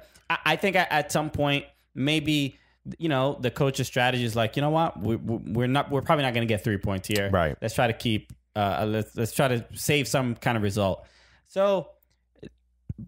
I would say it's cool to see that kind of passion because he wants to be in the game and he wants to win for the team. In those moments, I don't believe Joseph Martinez or any player is like me. What about me? I don't feel that, especially. But did you hear what the announcer said? No. He said that he's upset. Even when they win, he's upset if he didn't score. Sure, yeah. I mean, the dude he's a baller. Yeah, he is one of those players that you kind of like. I don't know. He doesn't have to say anything. Just his actions kind of inspire you. If you're another one of the players on the team. Of course, yeah. Which, I mean, how can it not? The dude's played in like 4 games and got like 20 goals or something. Yeah, for sure. Look, he produces for the amount of time that he's on the pitch. For sure. So I'm not too bothered by it. I don't think anyone else is. Yeah, I don't know. It's like some people say it's a distraction, but I don't agree. look, I put him on my team. I could care how. I'd love to be distracted by that. Yeah, I'd love to be distracted by the constant goals and flames shooting out behind the post. Could you stop doing that, guys? Please. Yeah, we're trying to play a game here. But a couple. I mean, both teams could have won this game. I mean, it was. That, oh yeah, Sasha Kleshin hit the post. Yes, Kleshin hit the post. Villalba. Royer, I think, like missed one or two shots. Yeah, he just wide. That went wide. But the Villalba goal where he was like on a breakaway. How did that happen? And look, and Robles is a good keeper. And BWP. Sure. Oh yeah. Oh my God. Both keepers were. By the way, BWP would have had the most average BWP goal, standing in front of goal, tapping it in. It's who you want. I think the announcer even said that. That's who you want in that moment. That's the guy who does this the best in the league. And somehow Guzan gets his hand on it. The fact that Guzan got his hand on it, but also it's very just the way for it to the angle of it putting your arm on the ground, which is what he did. I mean, it was a cross from Kleshin. It was a great ball. It was a great ball. It was from a free kick, a rushed like free kick. A weird moment because you can see Jeff Lorenowitz talking to the ref, and all of a sudden the game starts. Aaron Long is like, I don't know what they're talking about, but we're playing a game right now. Have a cute chat, guys. We're gonna keep playing. Yeah, we're like a little busy with a game right now. I don't know what you guys want to gab about. Y'all want to take it to the group chat right quick? But smart play from Aaron Long, right? To get that play, to get great pass to Kleshin, then another great cross. Yeah, and for Brad Guzan to be that sharp and aware, but he put his arm down on the grass, and the ball shot up directly straight up. And then it slightly curled over the bar. You're crazy. I don't know how that happens. There's no angle where that happens. That should go in, even if it hits Guzan. Yeah, it should be. It was a strongly hit ball. You're right. It should have like ricocheted slightly over, or maybe gone left or right and still gone in. It went perfectly up. And just like over the bar. Just like rainbowed right on top of the post. Sure. It was like he angled his forearm correctly to make sure the ball didn't go in. Just a great save, but just a little bit of luck for the ball to not take a weird deflection and land it right in front of the goal, so for like an even easier tap in. Now Robles is used to having these types of saves because I feel like he's out of position a lot. I feel like he's constantly out of position, but he has like these cat-like reflexes to get himself. So he has a lot of these types of highlights where he's like his full body stretching. He had a couple of them in this match too. In fact, he almost got caught off the line by Julian Gressel. Yeah, which wouldn't Julian want that one back? I mean, while we were, especially with two runners that are starting to get wide and open. I mean, when we were doing when we were in Atlanta and doing the Atlanta United Fan TV challenge thing, and we did the Villa challenge of trying to get like a 50-yard goal, which is obviously it's clearly hard. And I don't imagine if it could have been like the goal could have been like the size of 3 goals. And it was a small goal. Yeah, we could have. They could have been like just anywhere on grass, and we would have missed grass. You know what I mean? But that one did feel like it wasn't. It was close enough that it hit it with the inside of the shoe, though, the inside of the cleat, and it just starts to sort of curl left. Yeah, and oh man. But the funny thing is that the keeper's not going to get back in time. I think Villalba, who might be one of the fastest people in the league, is clear, not offside, but has like tons of space in between the two center backs, or the center back and the I guess the left back. And putting his hands out for it, the whole nine. And but you have to take that shot. I don't think so. I think you pass and let Villalba, who has an easier shot and a closer goal. Look, I would take the shot. You know me. You've known me how long now? Not only would I take the shot, if it missed, I'd be like, oh, you'd all do it. I'd be blaming everyone else. I'd be in my own box and I'd take the damn shot. Yeah. No, you take that shot. But both, I think the impressive part was both keepers were insane. Yeah, both of them stood on their head, as they like to say. That's right. I'm so impressed. The other person, bald. Oh yeah. Oh, I thought you said we're going back to the balls. No, bald from the beginning. Yeah. Well, they both did stop the balls. God, I can't stop talking about this kid, Tyler Adams. Oh, okay. That was what a weird phrase. You're not wrong. I saw the nervous look. You're like, here it is. This whole empire we built comes crashing down right now. Okay, yeah. Playing with balls. I guess I'm thinking about that kid. Anyway. That's literally the transition you made into it. And I was just like, nah, man. You're just like, we talk about this all the time. How are we going to get out of this one? Whatever. If you're still listening, if you did not crash your car, I was talking about Tyler Adams. People say that we disrespect the Red Bulls on this podcast. I do not think so. We're very open about the fact that we're NYCFC fans. We want NYCFC to succeed. We want the league to succeed. We're happy when the Red Bulls do well. Go for it. We just don't want you to do better than us. Yeah, okay? But this kid, Tyler Adams, incredible. Yeah, he did look really good. Very against a tough team, and he just composed himself well. Sure. Throughout this season, there have been times. I remember watching him. Basically the 3 times against NYCFC. I don't think he played every game. But there were moments where you can he make a mistake or two, and right. it's like, oh, he's a kid. Let it go. You just understand that. Correct me if I'm wrong. Was he the one that sat for that the reason they traded Dax? I think so, because I think he started out Sean Davis was him and Sean Davis were the ones that they knew were going to be kind of the replacements for Dax. Right. But I think they expected more from Sean Davis, and Tyler Adams was the one that kind of won the position. Right. Although he's a right wing back now, which seems like a bad position for him. Doesn't seem like the right position for him. He's clearly has the his speed is probably why you do that, especially the way they play, which is like that all-out attack and he's just smart. He's just a smart player, and he fits into. But you saw that give and go he did with I mean, come on, that guy make that guy an attacking midfielder already. Okay, no, do it right now. Okay, do it. Hey Jesse, Jesse Marsh. Hey, look, you don't. Yo, what up, Jess? You don't know what you're doing. Look, you know some of what you're doing, but let me just help you get over that hump. Exactly, okay? But not the hump is just beneath NYCFC. Yeah. Not all the way around. Not all the way. No. But let me help you a little bit. Like 3/4 over there. Yeah, look, the kid's got balls. What I love about it is that the kid's got balls. Back to it. What I love about it is he's very decisive. Yes, and for someone that young, how old is he? 18, 19? I think he's 19. Yeah, for someone that young to play that confidently, amongst men, that it really does say a lot. And throughout the year, I feel like there's been a clear improvement. Yeah, for sure. And just seeing him play so much more confidently. So, yeah, he's going to be scary in the playoffs. I think, look, they came from Miazga, right? Chelsea came and bought him. There's clearly scouts watching the MLS. So there's people clearly watching the MLS. Anyone watching is going to think this is someone we need to have on our team. I have a feeling he's going to be the next to go. So Red Bull fans, find out where Tyler Adams is from. Find a way to reach his mother and make sure that she buys him a puppy. Okay, it's the only way you're gonna get to keep him. Yeah, it's a good strategy.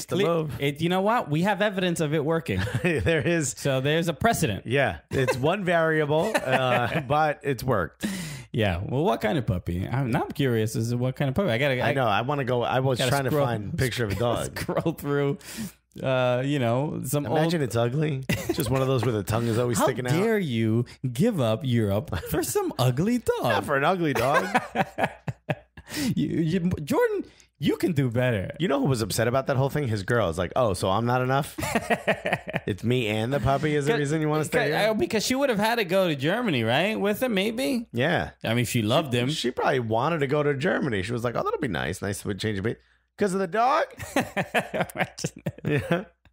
Oh, man. So, so that game ended 0-0, but, point for each. And big Red result. Bulls are fine. Yeah, Red Bulls are fine. They didn't need the point. I'm surprised they even played that hard. Let's talk about the other Eastern Conference teams that had a lot to say. Well, one of them did. Chicago against the Philadelphia Union.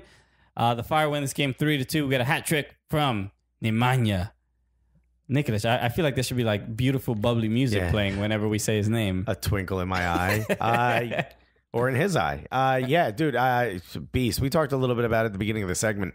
Just came in and did his thing. He's weird bounce on that first shot, that first goal of the ball. I don't know what the center back was doing. I think I've said this on this podcast before. Center backs know the first thing you do is don't let the ball bounce, because that's the forward is like, oh, the ball's going to hit the ground, and then I'll go stand where it's supposed to go, and then you're not going to be able. They're going to be too fast for you, so you just have to clear it in some way, change its trajectory in some way, and that did not happen. And it literally bounced in the perfect. It was like it ended up being a pass from the ground, to Nemanja Nikolic. That blade of grass got credited with the assist. Hilarious. It was shocking to see, and dude, Nemanja Nikolic does not and will not miss from that angle. Yeah, well, I think that moment in particular was interesting and a smart play on Nikolic to keep running, right? For sure. And not slow down. Because I think if he would have slowed down, the center back would have kind of followed 100%. With him and maybe would have not allowed the ball to bounce. Yep.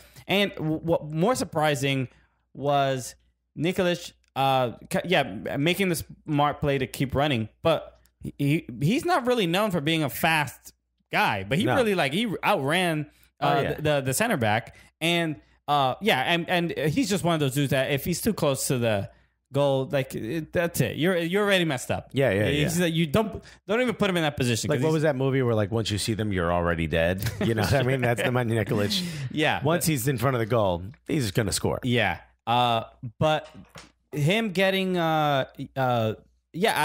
was a good choice, given that the center back, I don't think he would have been able to clear it. It was just the ball was just placed at just an odd enough distance where it's like you don't know if because he could have committed to try and clearing it, but imagine it does take that bounce, and now Nikolic is just like, all right, thanks, give me a bounce pass from Jason Kidd over to right.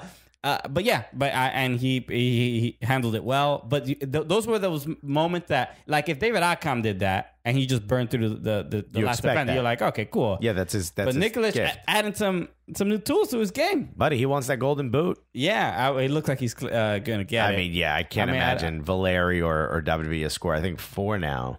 Yeah, they would need 4 or 5. I think. I know. Did Valeri score over the weekend? I don't think he did. No, he got some assists, but he didn't score. But this result moves the Chicago Fire over Atlanta United. So now the Fire are in 3rd place. And they are... So second place is 56 points, NYCFC. Chicago Fire with 55 points. Atlanta with 54. Columbus with 53. 53. So and they all have a better goal differential. Yeah, than NYCFC. Than NYCFC, except Columbus Crew. Yeah. So this is... This last game is very, very important to a lot of people. Well, does this sound familiar to anyone? Win, and you stay in second place, NYCFC. But I think more than anything, the people who would be most disappointed would be Atlanta United if they don't get to host their game. Yeah. But if they get to 3rd, they still do. They have to, but not in. Oh, no, wait, they. Yeah, if you get to 3rd, you still host. Yeah, so they 3rd and 4th host. Okay, cool. Yeah. I thought they didn't. Okay, yeah. So, and you could clearly see that they don't play as well away from home. So sure, well, yeah, the Mercedes-Benz Stadium has started to feel like this fortress, and they obviously have been playing well, except for that one loss to Orlando. But Atlanta's last game is at home, yes, with the roof open, by the way. Ooh, but against Toronto FC. So how much effort is Toronto really going to put in this game? Because they have nothing to play for. They got nothing to play for. And it's away from home. You know, Giovinco, they have to play their guys because Giovinco sat for a while. I think he may have had like a knock, and rather than have him played through anything, they were like, just kind of sit him out. For like they do this like in in baseball, right? When they give innings count or something. Right, like they did this with Steven Strasburg over the Washington Nationals. Right, after came up, after surgery, after he had Tommy John surgery, they were like, they just had give him a cap, and they're like, oh, we'll rest him a lot so that by the time the playoff comes, he can play well. But Sebastian Giovinco has also not played a lot, so you in soccer, that's not the kind of sport where you can do that. No, you kind of want to have the flow of the game. You need you need to be in form, and your confidence needs to be good. That's my the thing that might be surprising is if Toronto loses their first round match. Oh my God, yeah, that would be huge. But I think it would be because of all this resting they're doing, yeah, and not having the team play cohesively throughout the end of the season. Yeah, and also have 2 of your American stars not make it to the World Cup, and maybe they're too depressed to. Although they were, did you see Josie just like running around with his arms out when he scored? I was like, what are you Yeah, celebrating? what are you so happy Why about? you're not allowed to be right Canada, now. in Canada, you do that. You don't do that here. Yeah, you cross the border, you're a different person, huh? What happens in Toronto stays in Toronto. Yeah, I think Atlanta wants to host a home game, even if it's for the playoffs, especially if it's for the playoffs. NYCFC wants to stay in second place, or at least we think they should stay in second place, because then they get a bye, which I think is really big and important. Not because of the home field advantage, because there is no home field advantage. There's no such thing. They have no home. NYCFC is the orphan child of Major League Soccer. The most transient team of all time. Yeah, they don't have a home. Yeah, they're suddy kids who need a haircut and they haven't showered in weeks. The sun will come up tomorrow. That's the official NYCFC season. Yeah, it's a hard knock. I don't think that the home field advantage really matters for them. They probably will play better on the road. They just don't want to have to play the entire time, especially with someone like David Villa, who's nearing the end of the season, starts to slow down a little bit, although he doesn't look like it. Starts to slow down a little bit. Andrea Pirlo is 49 years old, now that he's playing, but you want these guys to rest as much as possible. So a nice bye week in there would really help. Exactly. So the game itself against Philly really did look like they have nothing to play for, but they obviously you don't want to just go in and just give up on the season. No, they Trinidad the whole time. Yeah, they were really pushing. They were trying to get goals. That's a beautiful. Yeah, they had 2 great goals, but the goal from Bedoya was pretty dope. Nice chip over Lampson. Surprising that I think it was that like similar to the Nikolic play, was that the ball took that bounce. Yeah, and who's gonna get it? But the keeper should get it. I feel like Lampson didn't commit enough to try to stop it, because he also didn't raise his arms up. No, he didn't raise his arms up. Which if you didn't see that, Bedoya kind of kicked the ball like almost at like shoulder height. Yeah. If he would have made any contact with the keeper, that would not have counted as a goal. You know what I mean? It would have been like impeding, or he would have kicked the keeper. So sure. It was kind of weird that he kept his hands down, almost as if Bedoya was going to miss it and he was going to catch it. Yeah, I guess he didn't really expect that shot. I mean, you don't normally get chipped like from when the player's also like jumping like 3 feet off the ground. You know what I mean? No. Like it was just a weird play, but we all expected Lampson to get it. Yeah, very much. I think he had a better shot, because Bedoya got a fairly comfortable shot. When at that, no, you're too close. Like you jumped, hit the guy. Like right. There could have been a bit more, and it's just I think it's out of character, I guess, for Lampson. He doesn't seem like that. He's not that kind of keeper. He's been great this year. So this is I did like the way the Fire played, and watching them, and especially watching them come back from being down 2-1. It sort of made me think, especially in the Eastern Conference, of who's going to be in the best form. Yeah, who's going to maybe surprise us in the playoffs.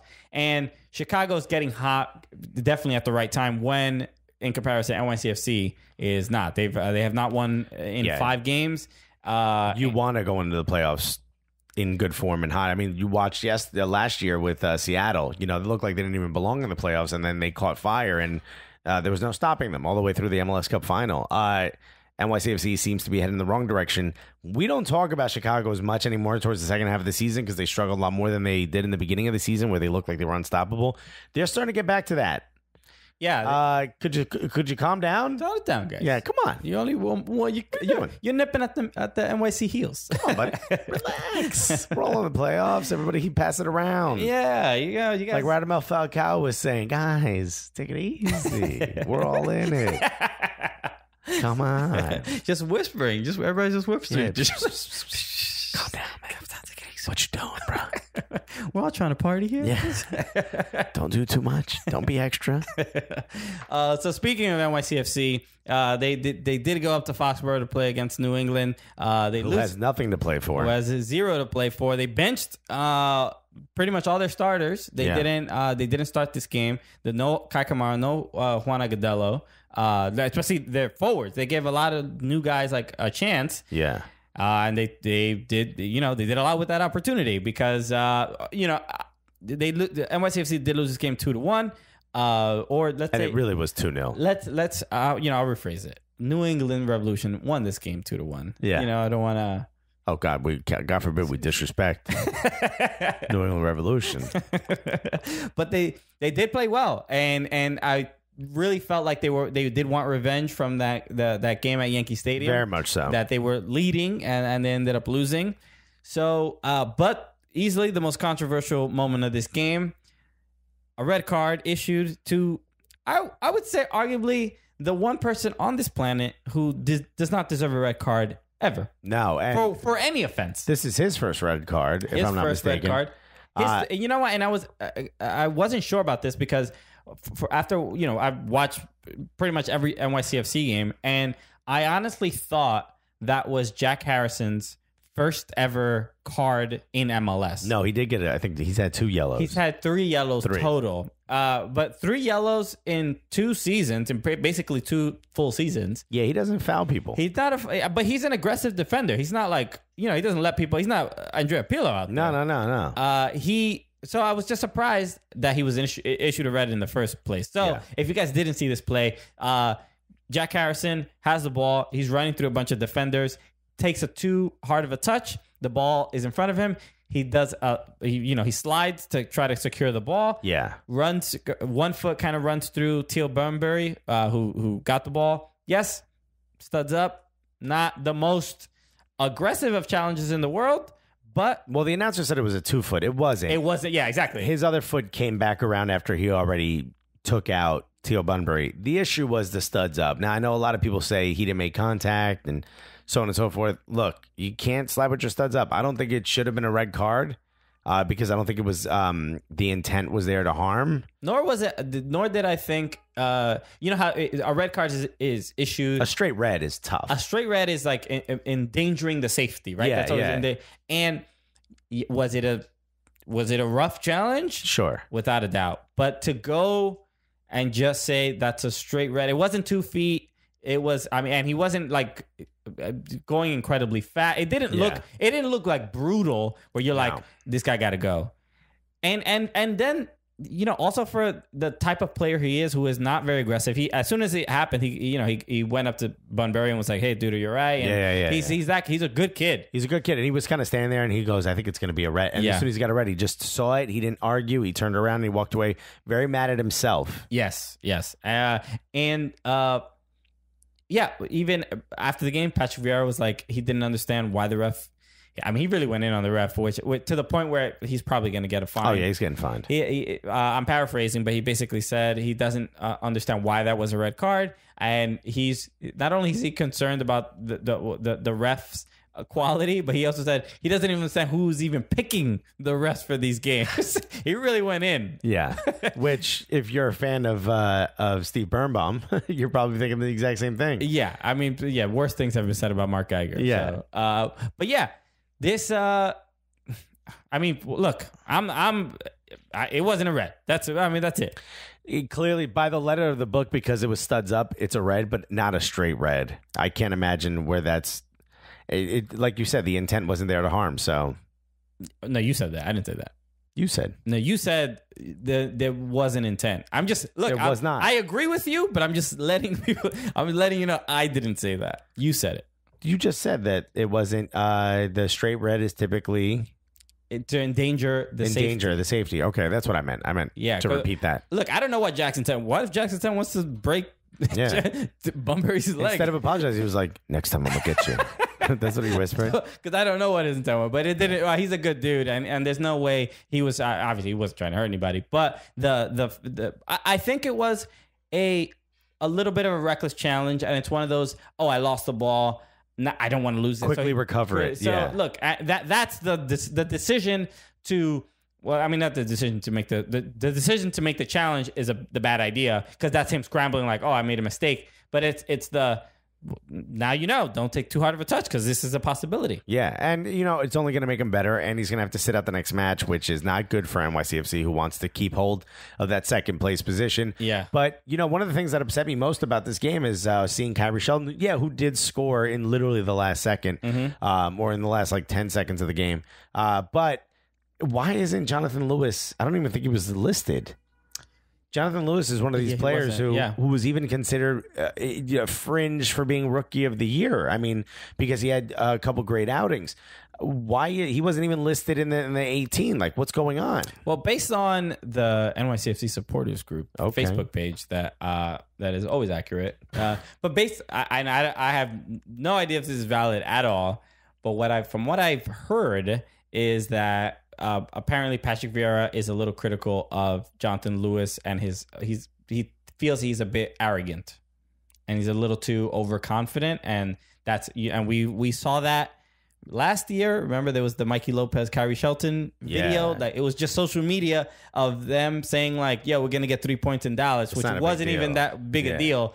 But Patrick Vieira sat both of those players, just for not kind of respecting the opponent, and that's what I hear. No idea if that's accurate at all. But the person was implying that I think they knew Jonathan Lewis, or they were friends with him, so he sort of heard this through the grapevine and whatever. But again, don't take that as gospel. That's what I heard. Jonathan Lewis has known Patrick Vieira most of his life. I think this is the player. One of the players' dads is friends with Patrick Vieira from back in the day. Okay. I think I think it is. I think it is Jonathan Lewis. So if it is, I mean, that takes balls, because you're getting a call like, "What'd you do to my son? Dude, what are you doing? Let the kid play. Give me back my son." Yes, I know you have him. He's like, he's actually here. I just didn't play. Yeah, give him back to me. I mean, you can pick him up if you want. Send him an Uber. So I think NYCFC, that's a huge reason why they lost the game. That red card, but no Maxi Morales because of yellow card accumulation. Right, he didn't play the game.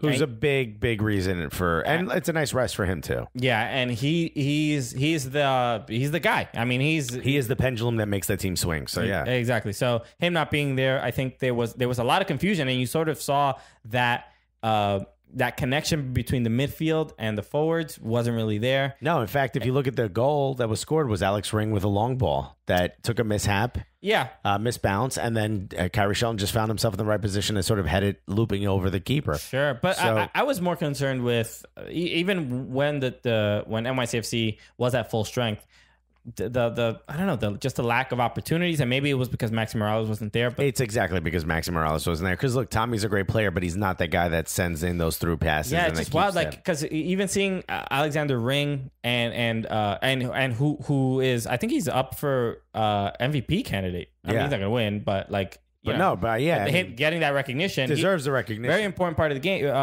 important part of the team, and their philosophy. But he's defensively, he is just a beast, and he's great. He does make everything up. He can make a couple good passes, and I mean, that pass to Shelton was his, but he's not Maxi. He's the guy. He can make the pass, but he's not the guy that's going to hold on to the ball. For and he shouldn't even pretend to be. I mean, him and Yangel Herrera should be back there protecting that back line. Yeah, and Maxi is the one responsible for making that connection with the forward. So, by the way, did you see Fagundez's goal? How he celebrated? He put the ball in his shirt and the thumb in his mouth.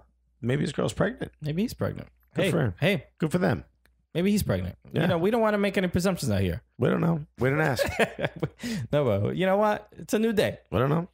Not that there's anything wrong with it. Not that there's anything wrong with me getting pregnant. No.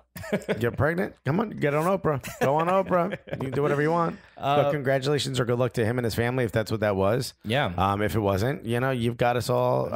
Maybe he's adopting. Maybe that's still good luck. You can get Chucky. You never know what you're gonna get. Wasn't Chucky adopted? The doll Chucky. Oh wait, there was another redhead that John Ritter was in the movie Problem Child. Yeah, that's a different. Yeah, different movie. You're thinking of what's the Chucky movie? What's the name of the movie? Children something? I forgot. I have no idea. I thought it was just Chucky. It's not Chucky. Chucky's the character, but that's the name. That's the name of the movie. Anyway, we forgot. Wow. Thank you for taking this 80s break with us. But speaking of Diego Fagundez, that goal was spectacular. One of the better goals of the year. I watched it a couple times. I saw it live, and then I watched the highlight a couple times because, like, he has sort of like a weird way to kick it. Like, he kicks it like he's like pooching it. You know what I mean? Like he didn't follow through all the way. Okay. But it's still kind of curled.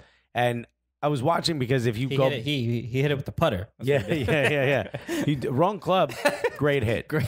Whatchamacallit, it reminded me of the shot that was of the own goal at Trinidad. I'm so sorry because I was watching the keeper sort of flex over. If you noticed, Tim Howard never used his top hand. So he tried to use the bottom hand to grab it, which doesn't give you as much length as the top. Yeah. Sean Johnson, who was, I believe, taller than Tim Howard, certainly has more spring now. He's easily like 6'5", 6'6", something like that. Easily has a lot more spring. Longer arms, longer hands, longer arms. Used his top hand and could get nowhere close to it. Yeah. And I was just watching that, like, just shocked, like, wow, there really is nothing you could have done. The only thing you could have done was be way out of position when that thing was shot. Yeah, that's it. It was just a spectacular. And it just looked beautiful. But Sean Johnson kept the NYCFC in this game. Oh, that easily could have been 4-1. Exactly. Yeah. There were so many great chances, especially after the red card. NYCFC really was trying to get a point. They knew it would be a huge difference if they could at least get a point. They had to at least get that. So there were a lot of times where it was like one at the back. I mean, it was just Collins out there trying to just like hold on, and there were a lot of 2-on-1s, and Johnson.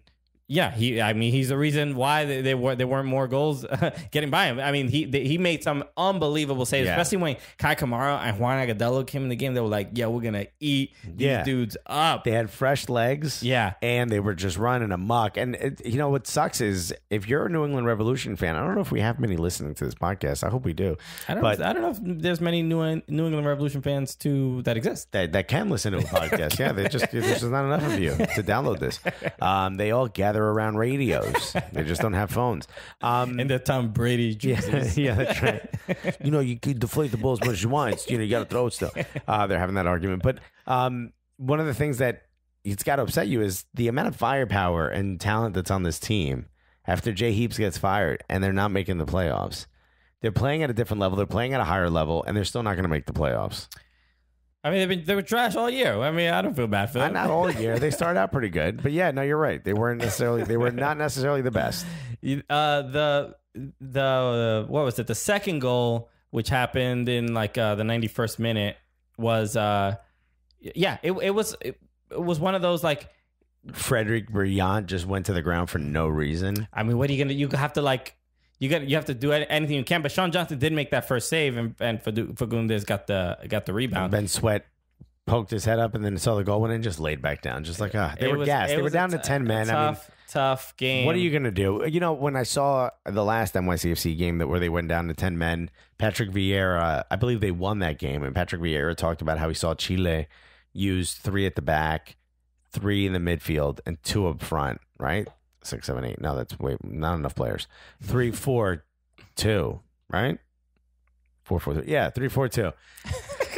Took me a second there, guys. But it just because he has speedy wingbacks essentially, and he was using. He said it changed everything and changed the way he thought about going down to 10 men because you can still attack.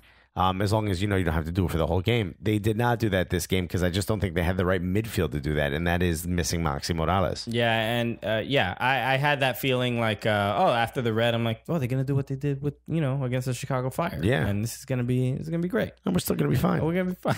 Turns out, no, we're not. No, man, they New England's a different type of team. They are way more physical. And when you're down a player, and especially that specific player, I think if the team. If NYCFC lost a different guy, I think if it was like Rodney Wallace or Tommy Mack, I think they could have been fine. But I think Jack is responsible for a lot of the defensive work, and that's what made it a lot tougher to. And he's also very young and he's fast, and so that's what made it tough to play with 10 men and still competently defend. But we did get to see the kid Awa, Kwame Awa. Isn't it Awua or something? I think it's Awa. I don't know how to pronounce it. Agua. Kwame, let us know. Yeah. Just hit us up, Kwame. Hit us up. Kwame.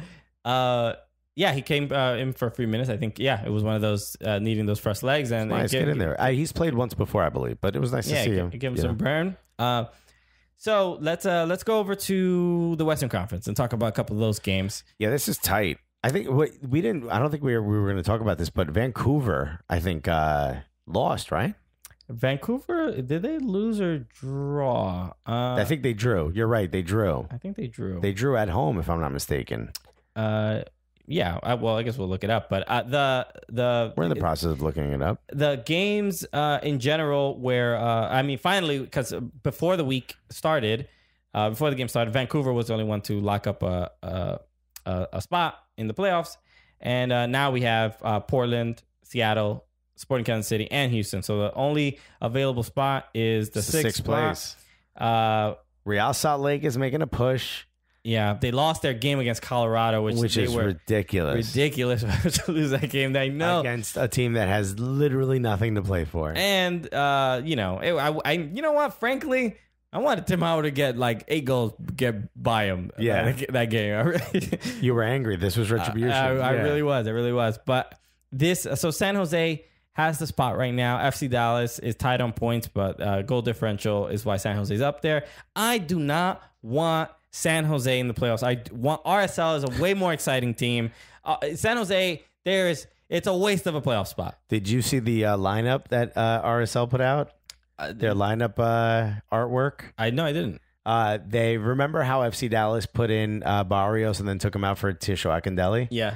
All right, so their lineup sheet was Trey, the printer, Lobo. They're I guess there's a fox that's associated with it. The mascot, one of their fans who's tattooed.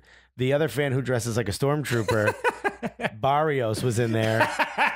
And then right before the game, they swapped Barrios out with Tesho Akindele, and they put "Not that it matters anyway." Oh, that's great. It was the most perfect burn. That's amazing. It had nothing to do with them, and they didn't even play FC Dallas. That was as perfect. I put that in the article. Hopefully it makes it in there by the time you're listening to this. Maybe that's in there.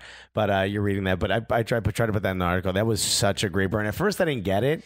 I was like, oh, cool, Trey and the printer. That's really funny. And then I was like, oh my God, Barrios. You know what? These MLS social media teams, they are savages. Yeah, they don't take a day off. Nah, yo, someone's getting paid overtime. Yo, it was really cool to watch to see. Someone's getting paid extra time. Yeah, extra time. Radio.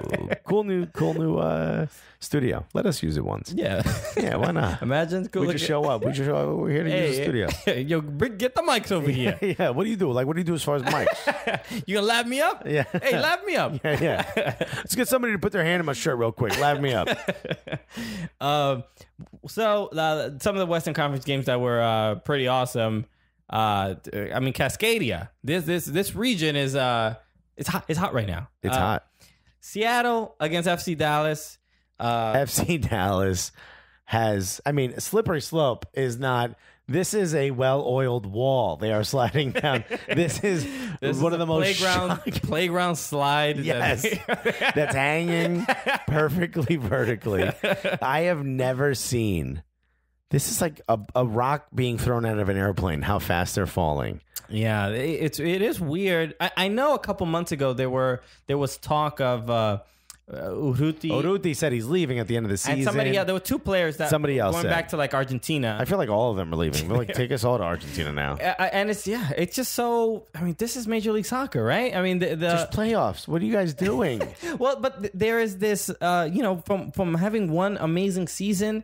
Winning the Supporter Shield, they were having a great season this season. Yeah, and then they were just like, nah, man, I'm good. Maybe what happens is once a team is successful, and maybe the promise or the idea of like leaving for either more money or like a more maybe a foreign league or something. Maybe that can kind of get to players' heads, because sometimes I think about. Like Jovan Jones, for example, like, he's going to Turkey, Bundesliga, right? No, Bundesliga 2. Oh, Bundesliga 2. He's going, but you're still playing, so it's like you already handed in your like 2 weeks notice, right? But you still got to go to work. You ain't doing shit.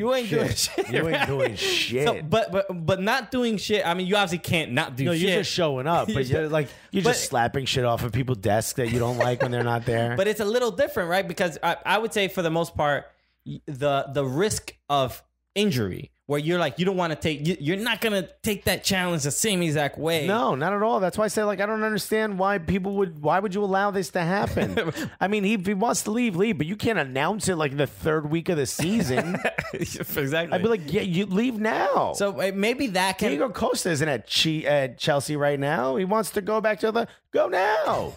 Well, he can't go for reasons. Yeah, but he's training over there. That's what you do. You don't let the guy play out the season. Yeah, and that's what I feel like happened with FC Dallas. That can really affect the chemistry of a team, especially for a team at FC Dallas, which is like all chemistry. They just built on chemistry.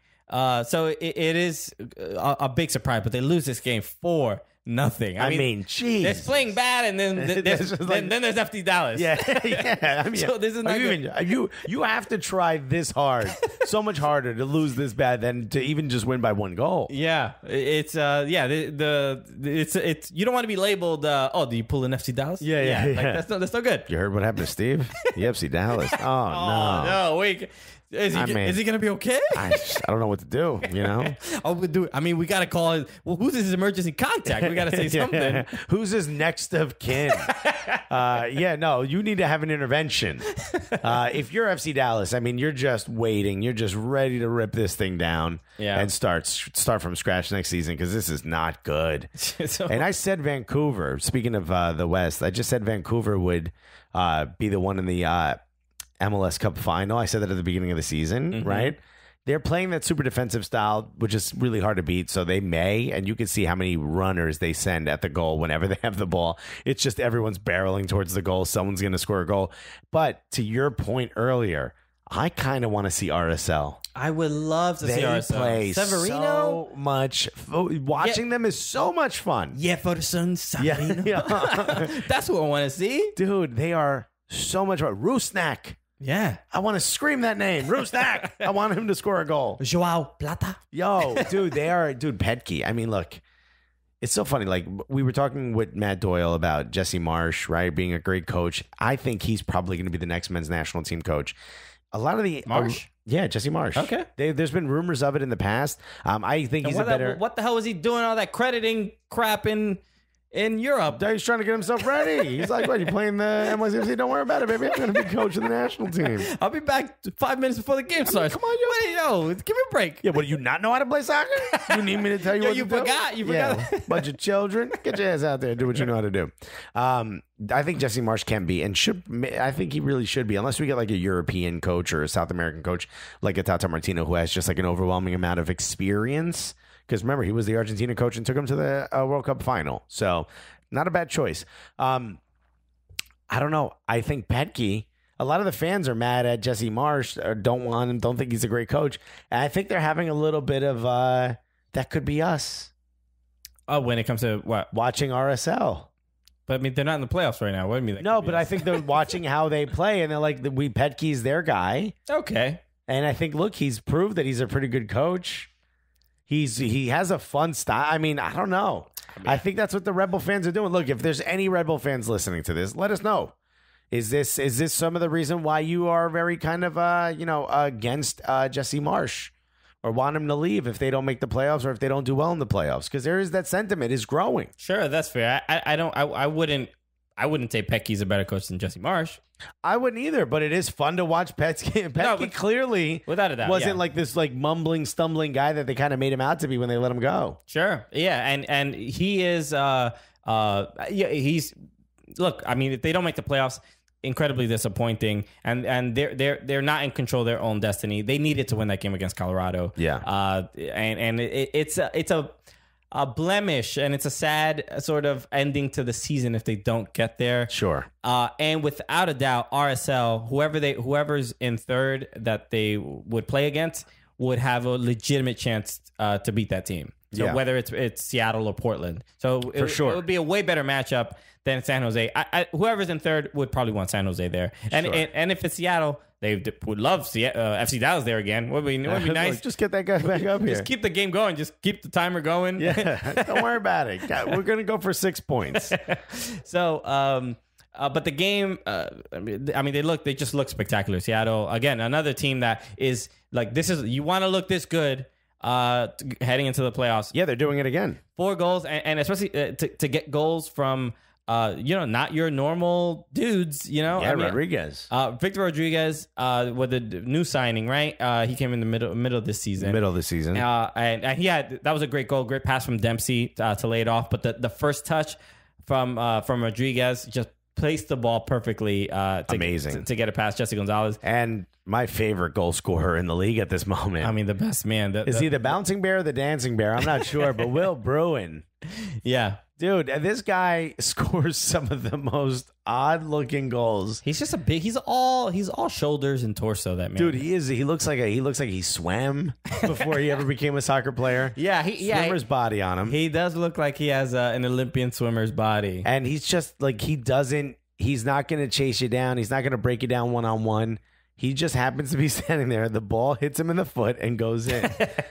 I mean, the one goal, he just barreled towards the ball in the goalkeeper with a guy on his back. Yeah, just getting backpacked. He looked like those koala bear backpacks. It looks like a koala's holding the on to arms and the legs underneath. Yeah, that's what they did to Will Bruin. I mean, probably not legal what happened, but he found a way to score a goal. And then the other one, I think 4 players tried to score that goal, and it just found its way to Bruin. Bruin's like, how about I just hit it as hard as I can? Yeah, those are one of those moments that there was clearly a foul, and he's draped all over Will Bruin. That I always question, because sometimes if a goal goes in, the ref won't give a card. Like, right. Sometimes I don't know if this is ever necessarily the case where something was deserved of a red. And which I would kind of argue that might be, because it would have been a penalty for sure. I don't know if it would have been a red, but 100% would have been a penalty. Should have been a penalty, but it's one of those where like, it went in, so all's well ends well. Yeah. All's well ends well. But the ends justify the means. Yeah, but it did seem that egregious where you're like, I'd understand even after the goal why he would get a yellow or something, because he did physically jump on top of him. I mean, he carried that player. It looked like an NFL, where like a running back, like a Marshawn Lynch is carrying someone. Yeah. It's really what it looked like. And then he scored the next goal 3 minutes later. That's sort of another poacher's goal kind of thing. Yeah. I mean, if you're a Seattle Sounders fan, I want to say that I don't think you can duplicate this in the playoffs because goals like that. But they did this last year, so who knows? Yeah, I mean, this time Jordan Morris is not there. He's still recovering from the hamstring injury that he suffered, I think, one of the World Cup qualifiers. Chasing his dog. Running after his dog. Dog park injuries. You know how, I mean, everybody, we've all been there. Everyone but Jermaine. I think, I don't want this to be the case, but this might very easily could be a repeat of last year's MLS Cup final. Sure. I mean, please don't. I wouldn't mind Seattle being there. I don't want to go to Toronto. I don't want it to go to Toronto. Really, that's really the issue. It'd be great if it was here at Citi Field and whatever baseball park. Oh yeah, we should discuss that, because I think we kind of mentioned it a little bit. NYCFC is playing their final home match, not at home. In they're taking you got to transfer. From the D or the 4, you got to go into Grand Central, and then you got to hop on the 7. Actually, you can't do that. Did you know that the 7's not working for Manhattan? Really? Yeah, during the game.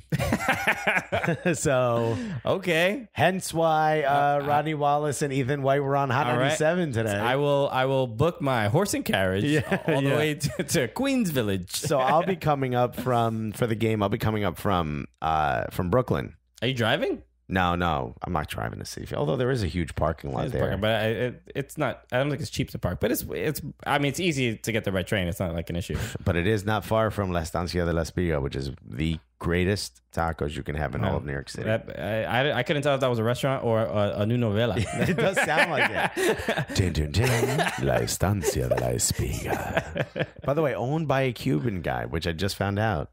And why is that significant? Because it's a Mexican. It's the most authentic Mexican restaurant in all of New York City. But it was a Cuban dude who lived in Mexico for 20 years. So, well, I mean, it's they speak Spanish. They're all Mexican. Yeah, right? You're all the same to me. But he asked me, he's like, "What do you want?" And I'm like, I looked at him. He kind of looked at me weird when I started talking. And towards the end of the meal, he was like, "What are you?" And I said, "I'm Cuban." He goes, "Oh, me too." I go, "I knew it." He goes, "Yeah, I knew you were too." And I was like, "What are you owning the most authentic Mexican restaurant?" He goes, "Oh, I lived there for a while." I was like, "Oh, thank God," because I thought they were going to murder you now that you admitted you were Cuban. I mean, What were we talking about? Is that a thing Mexicans do? Murder people when somebody's Cuban? Well, I mean, Chapo. Chapo don't like it.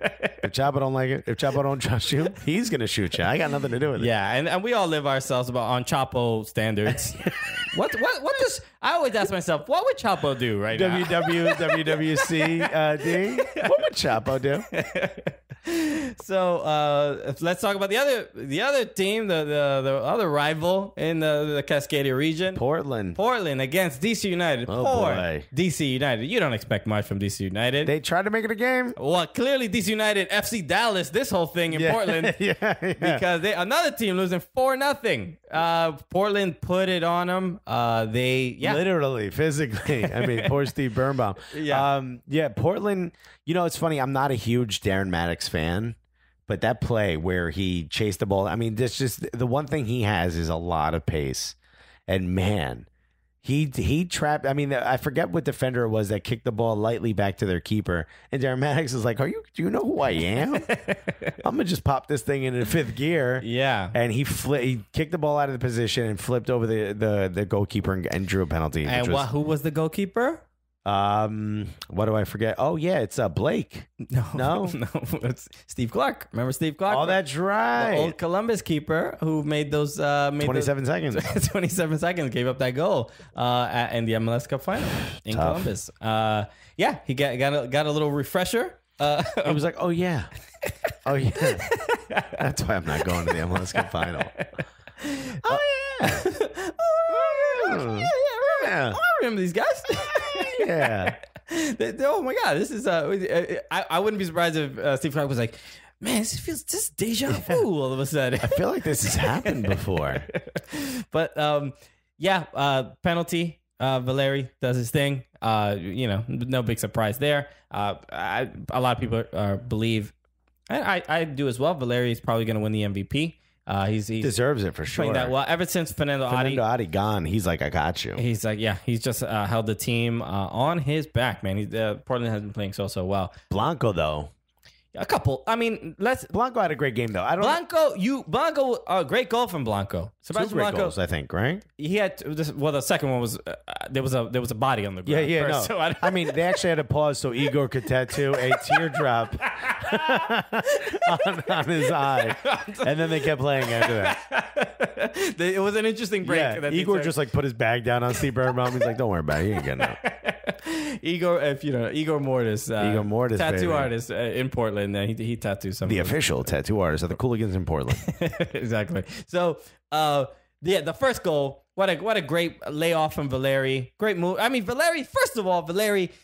The nerve on this man, right in front of the Timbers Army. He's like, you know what? I'm gonna juggle. I'm gonna do some like Indy Cowie. Little keepy uppies. Little juggle the ball here in the middle of a game. It's like, hey, Diego, look, the timer's still going, guy. I mean, this thing is still happening. You know that, right? All these guys are looking at you right now, and they're not too pleased. Kids aren't out here right now. This isn't fun time with the family. He received the pass. I think it was taking a couple bounces, so he just did keep it up for a little bit.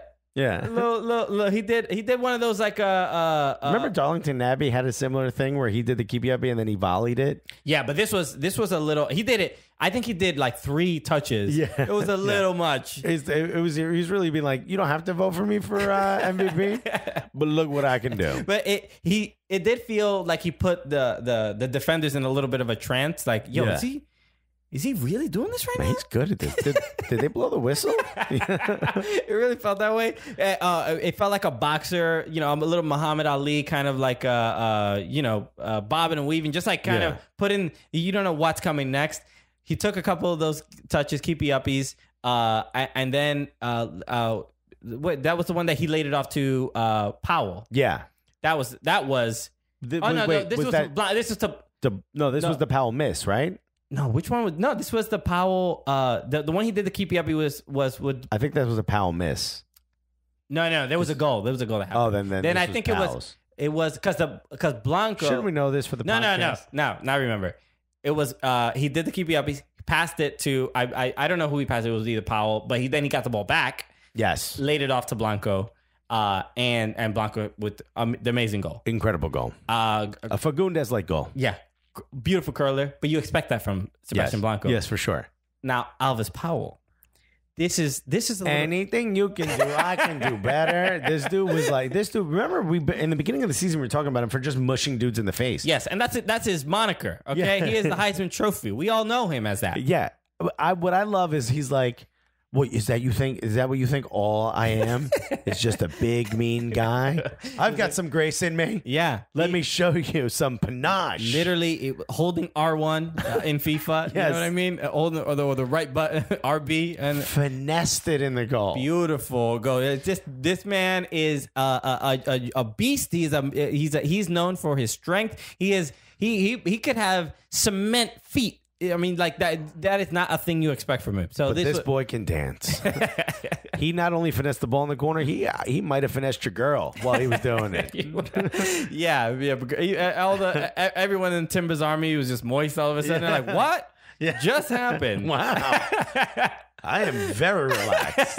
I did not expect that. The keeper did not expect that. No one in the stands, no one on the field, no one in the announcers were like, "Wait, who just hit that? Was that a deflection?" Yeah, I wouldn't even be surprised if Caleb Porter after the game was like, "Look, Powell, that was great, but don't you dare ever do that again." Or why don't you just be Fernando Adi right now? Why don't you go forward? Yeah. Look, again, you don't expect too much from DC United, but we should. I mean, I think the kind of big takeaway of the game was Abobise falling on Steve Birnbaum. Yeah. Blanco running in, getting the goal. It was a great goal. I mean, we joked around, but Birnbaum got a concussion, had to leave the game. We hope he's all right. But a lot of people were very furious with Mark Geiger for not stopping this game. Yeah, probably most upset are the fan blog. They posted a whole thing about like this could cause someone. DC United, the SB Nation blog. SB Nation blog. Yeah. They posted like this could end in severe injury if someone doesn't stop these plays. FIFA asks you to stop these plays for head injuries. The thing that's probably the most disturbing about watching that replay is just the lifeless body sitting there, that non-movement. You know what I mean? That scares the hell out of you. Like if you fake you're injured, you roll around. There was not even his legs. If you watched it in slow motion, which we did for some strange reason, his legs just sort of are just like like when somebody gets knocked out and get punched in the face, you see those stupid videos. Their body's just like. I thought Abobise was, people are upset that he got up, that Sebastian Blanco kept playing. I just thought it was rude that they both yelled "World Star." You know what I mean? Why do it? Unnecessary. It's too far. But luckily it was just a concussion. Absolutely, and nothing and too serious. We hope he's better. But, we hear he's with the team again. So yeah, but the fact that Mark Geiger. Look, he is. You've heard when it comes to referees, we shouldn't know your name. Exactly. Also, you shouldn't have the reaction you had when we said Mark Geiger. We all have the same reaction. It's every single time, every game he referees. There's always. Look, once I see him on the sheet, on the MLS sheet, like when it shows who's refereeing the game, I'm like, some shit's happening. Something's going on. Yeah. It's gonna be one of those games, and it's rare that he has a game that like nothing happens. That like just absolutely, it's just like super chill. No, there's and let me be clear. There's plenty of games when a lot of the refs are like, yeah, maybe there's a call here and there, but you're not like, oh, this ref is garbage or like this ref is ridiculous. There's just Mark Geiger seems to be, and I remember the first time watching him play. Watching him referee. But you followed him home. There was the first time it was at Yankee Stadium, and it was just like. I was just like, man, this referee is different than the other referees. It just seems like way more stuff is like allowed. Yeah. Like the games are just way more physical. And he also calls it kind of unevenly because it is physical, and then for some physicality, he will give you a yellow. Sure, but I would say more than most of the MLS referees, he lets him play. Yeah, but what I mean is like you never know how much you can get away with him. You know what I mean? He's like someone like in baseball who has different strikes and balls for different players. Sure, you want it to be consistent. He's just not. He's just all over the place. Yeah, it's tough. It's tough to watch, and you never want it to be unfair for your team. But more than anything, you don't want it to be. You don't want a player to get injured, and that's almost what happened. It's just he did get injured, but Yeah, but what the optics of the the foul happening, lifeless body. Yeah. And then just while celebrating this goal, that just didn't happen. Yeah. That it's on. Look, that's not the Portland Timbers, responsibility. I think it's not. It was a fair challenge. We say he did win the ball. He just they both went for it, and he fell on top of Birnbaum. Yeah. And then it happens, and it sucks. But it just looks bad, and it's like that's a ref responsibility to protect that player. those for players. Sure. Yeah. So look, he's Come on, Geiger. Come on, guy. Gert, come on. Get your shit together, guy. Gert.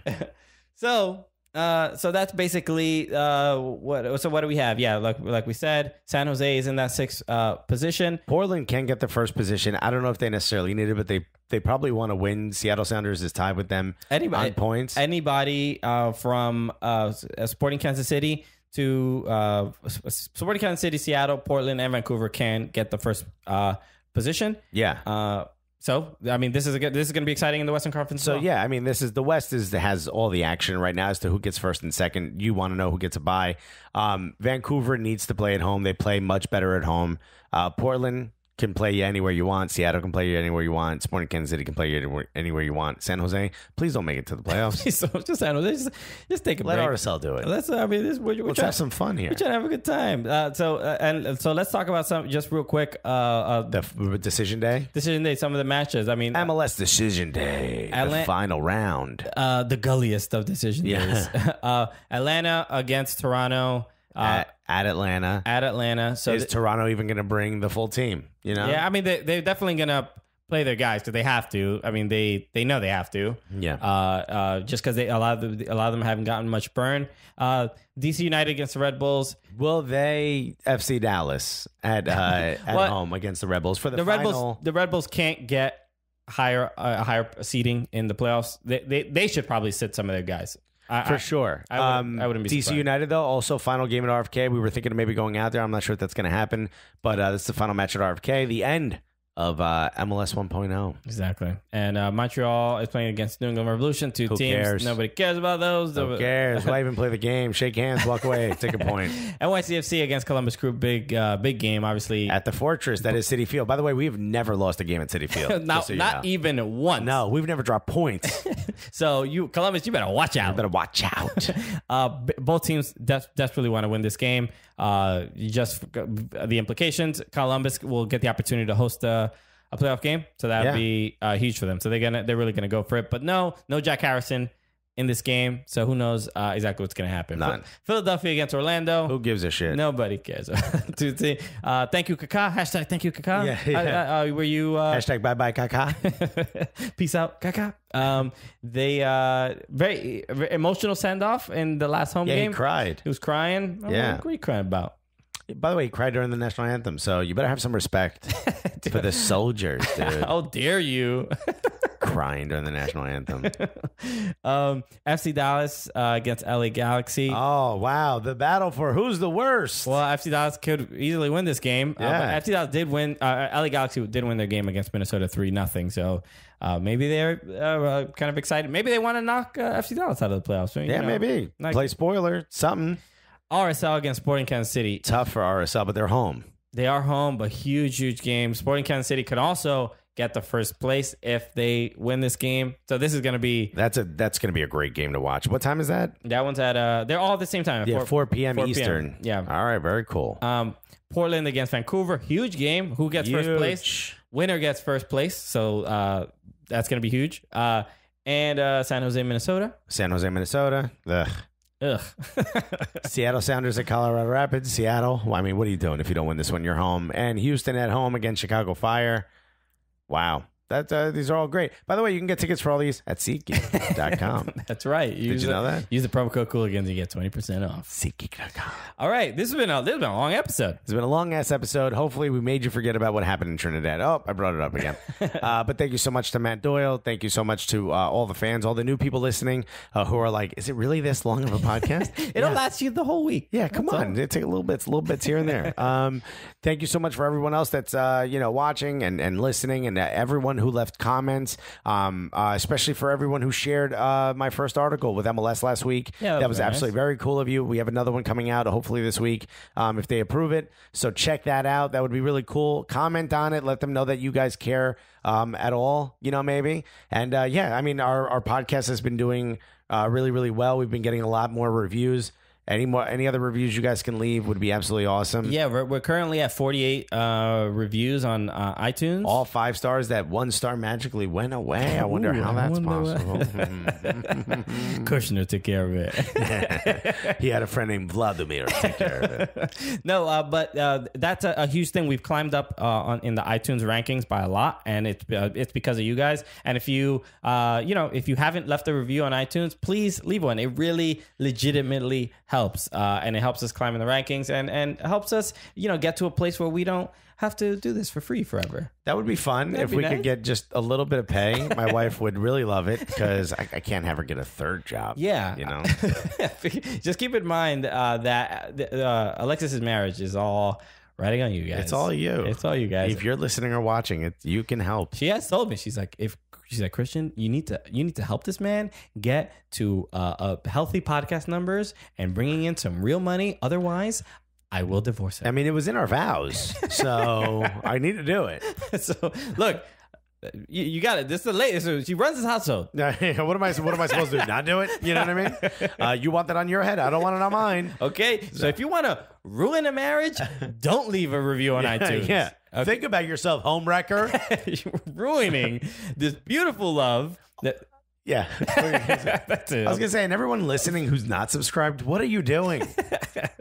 Commit to it. We get it. You listen to Men in Blazers, and you're afraid to subscribe to this because you think that'll be an aside to them. It won't. Go ahead and hit the subscribe button. You could be a great friend of their podcast and a better friend of ours. Okay, everybody. Thank you again for listening to the show. Again, yes, thank you, Matt Doyle. Thank you, SeatGeek. Thank you, SeatGeek. We should title this episode SeatGeek, right? No, it's not sponsored. SeatGeek.com is the name of the episode. Put Cooligans. Get yourself $20 in your pocket. Hot. What did you say? Hot. Okay, cool. You guys are the absolute best. Thank you again for listening. We also have a YouTube channel. We have a bunch of other fun videos out there. You can watch the podcast on YouTube as well if you want to see our sweet faces. Oh yeah, baby. You can do that as well. So subscribe to our YouTube channel if that's your preferred way of ingesting podcasts. Sure, whatever you want to do. We absolutely love you. My name is Alexis Guerrero. My name is Christian Polanco. Together, what are we? The Cooligans!